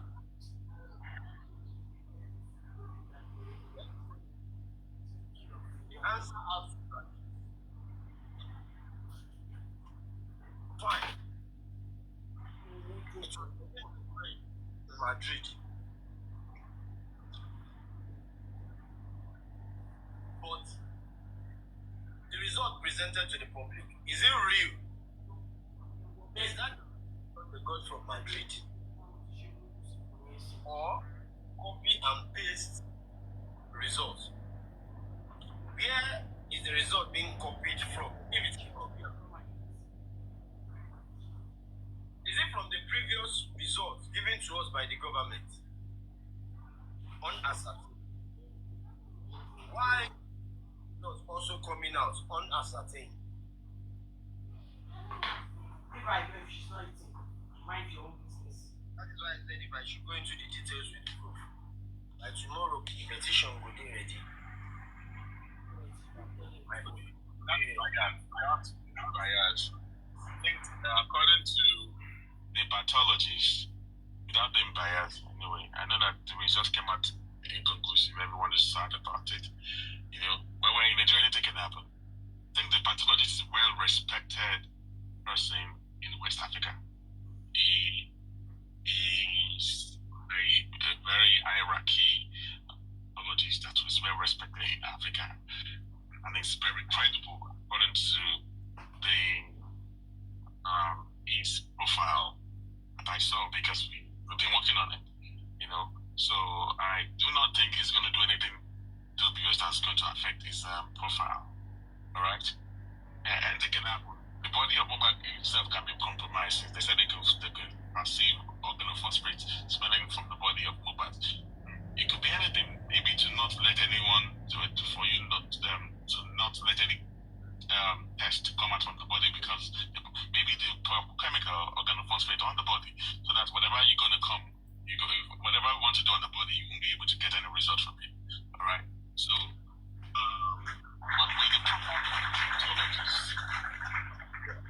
the profile of the pathologist, he has done the best, because they keep my hope up that this result it could do Historia. We're going to do historical pathology, and we could do this, we could do that, we know what came come out inconclusive, which shocked everyone, and everyone went ballistic, and I also went ballistic. So the pathologist, as in him, go, I think he's a well credible man who even want to get himself involved in any stuff like that.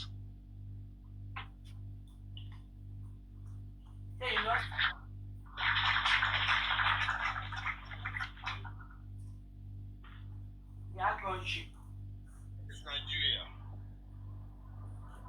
Where your credibility comes from compromising. This is Nigeria. Where your reputation builds when you decide to compromise. This is Nigeria. Where you become well when you agree to compromise. This is Nigeria, where you will live long if you agree to be corrupt. This is Nigeria, where you will achieve whatsoever you want if you decide one of them. Because if you can't beat them, you have to join them. Example of what you are saying right now. A typical example of what you're saying. eyes, all this PI, decide not to take Mohbad case. Why are they running away?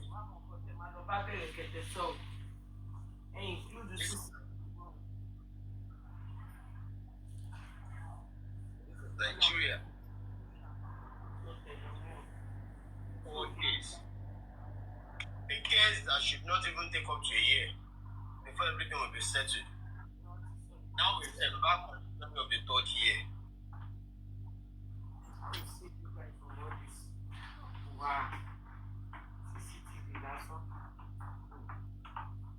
You understand? This is merely or no. A country with a judge will tell you that in my history, I have never given anybody a bail. And in 10 days, they meet up the bail condition. No, I will not sign. Get me these documents. You have to have these documents. You have to go and bring these documents. You have to go extra mile to bring these documents. Waiting for it.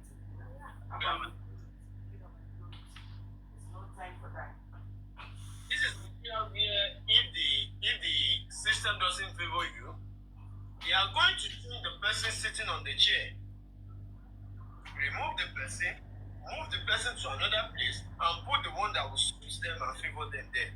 This is my country. House everywhere.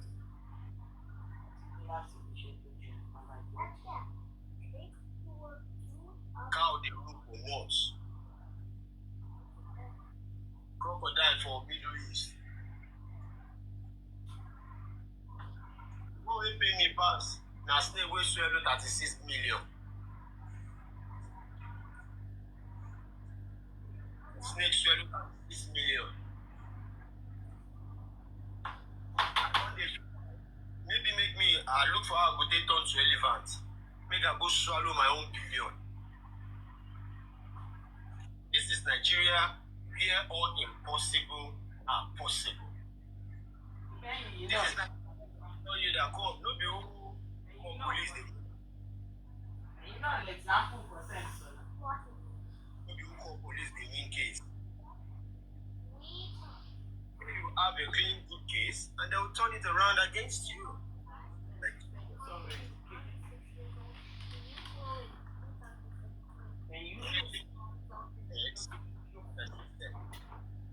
remaining they are greater and higher than the 90%. So the 90% have no say. I pledge to Nigeria, my country. Moving on. Nigeria, the country they say they don't turn all the seats to family property. They just they pass them down to their sons. If you hear say this one a president, his son has to be senator before he go come out for seats. They don't turn Nigerian stuff to inheritance. Father to son, mother to daughter. This is what they do. You understand? Your food like who just do and make they see they do am. Permission. Go and pay and wash your hand. Like, just do it because that is the system. You have to do it, but it doesn't count. I pledge to Nigeria, my country. Not our problem. First thing, when the president doesn't achieve that to change the national anthem, is that what will help our economy? This is Nigeria. So, if Nigeria happens to you, that is when you understand what we are talking about Nigeria. Nigeria don't happen to Mohbad now. It don't happen to Mohbad. The family of the boy are now even supporting Nigeria by taking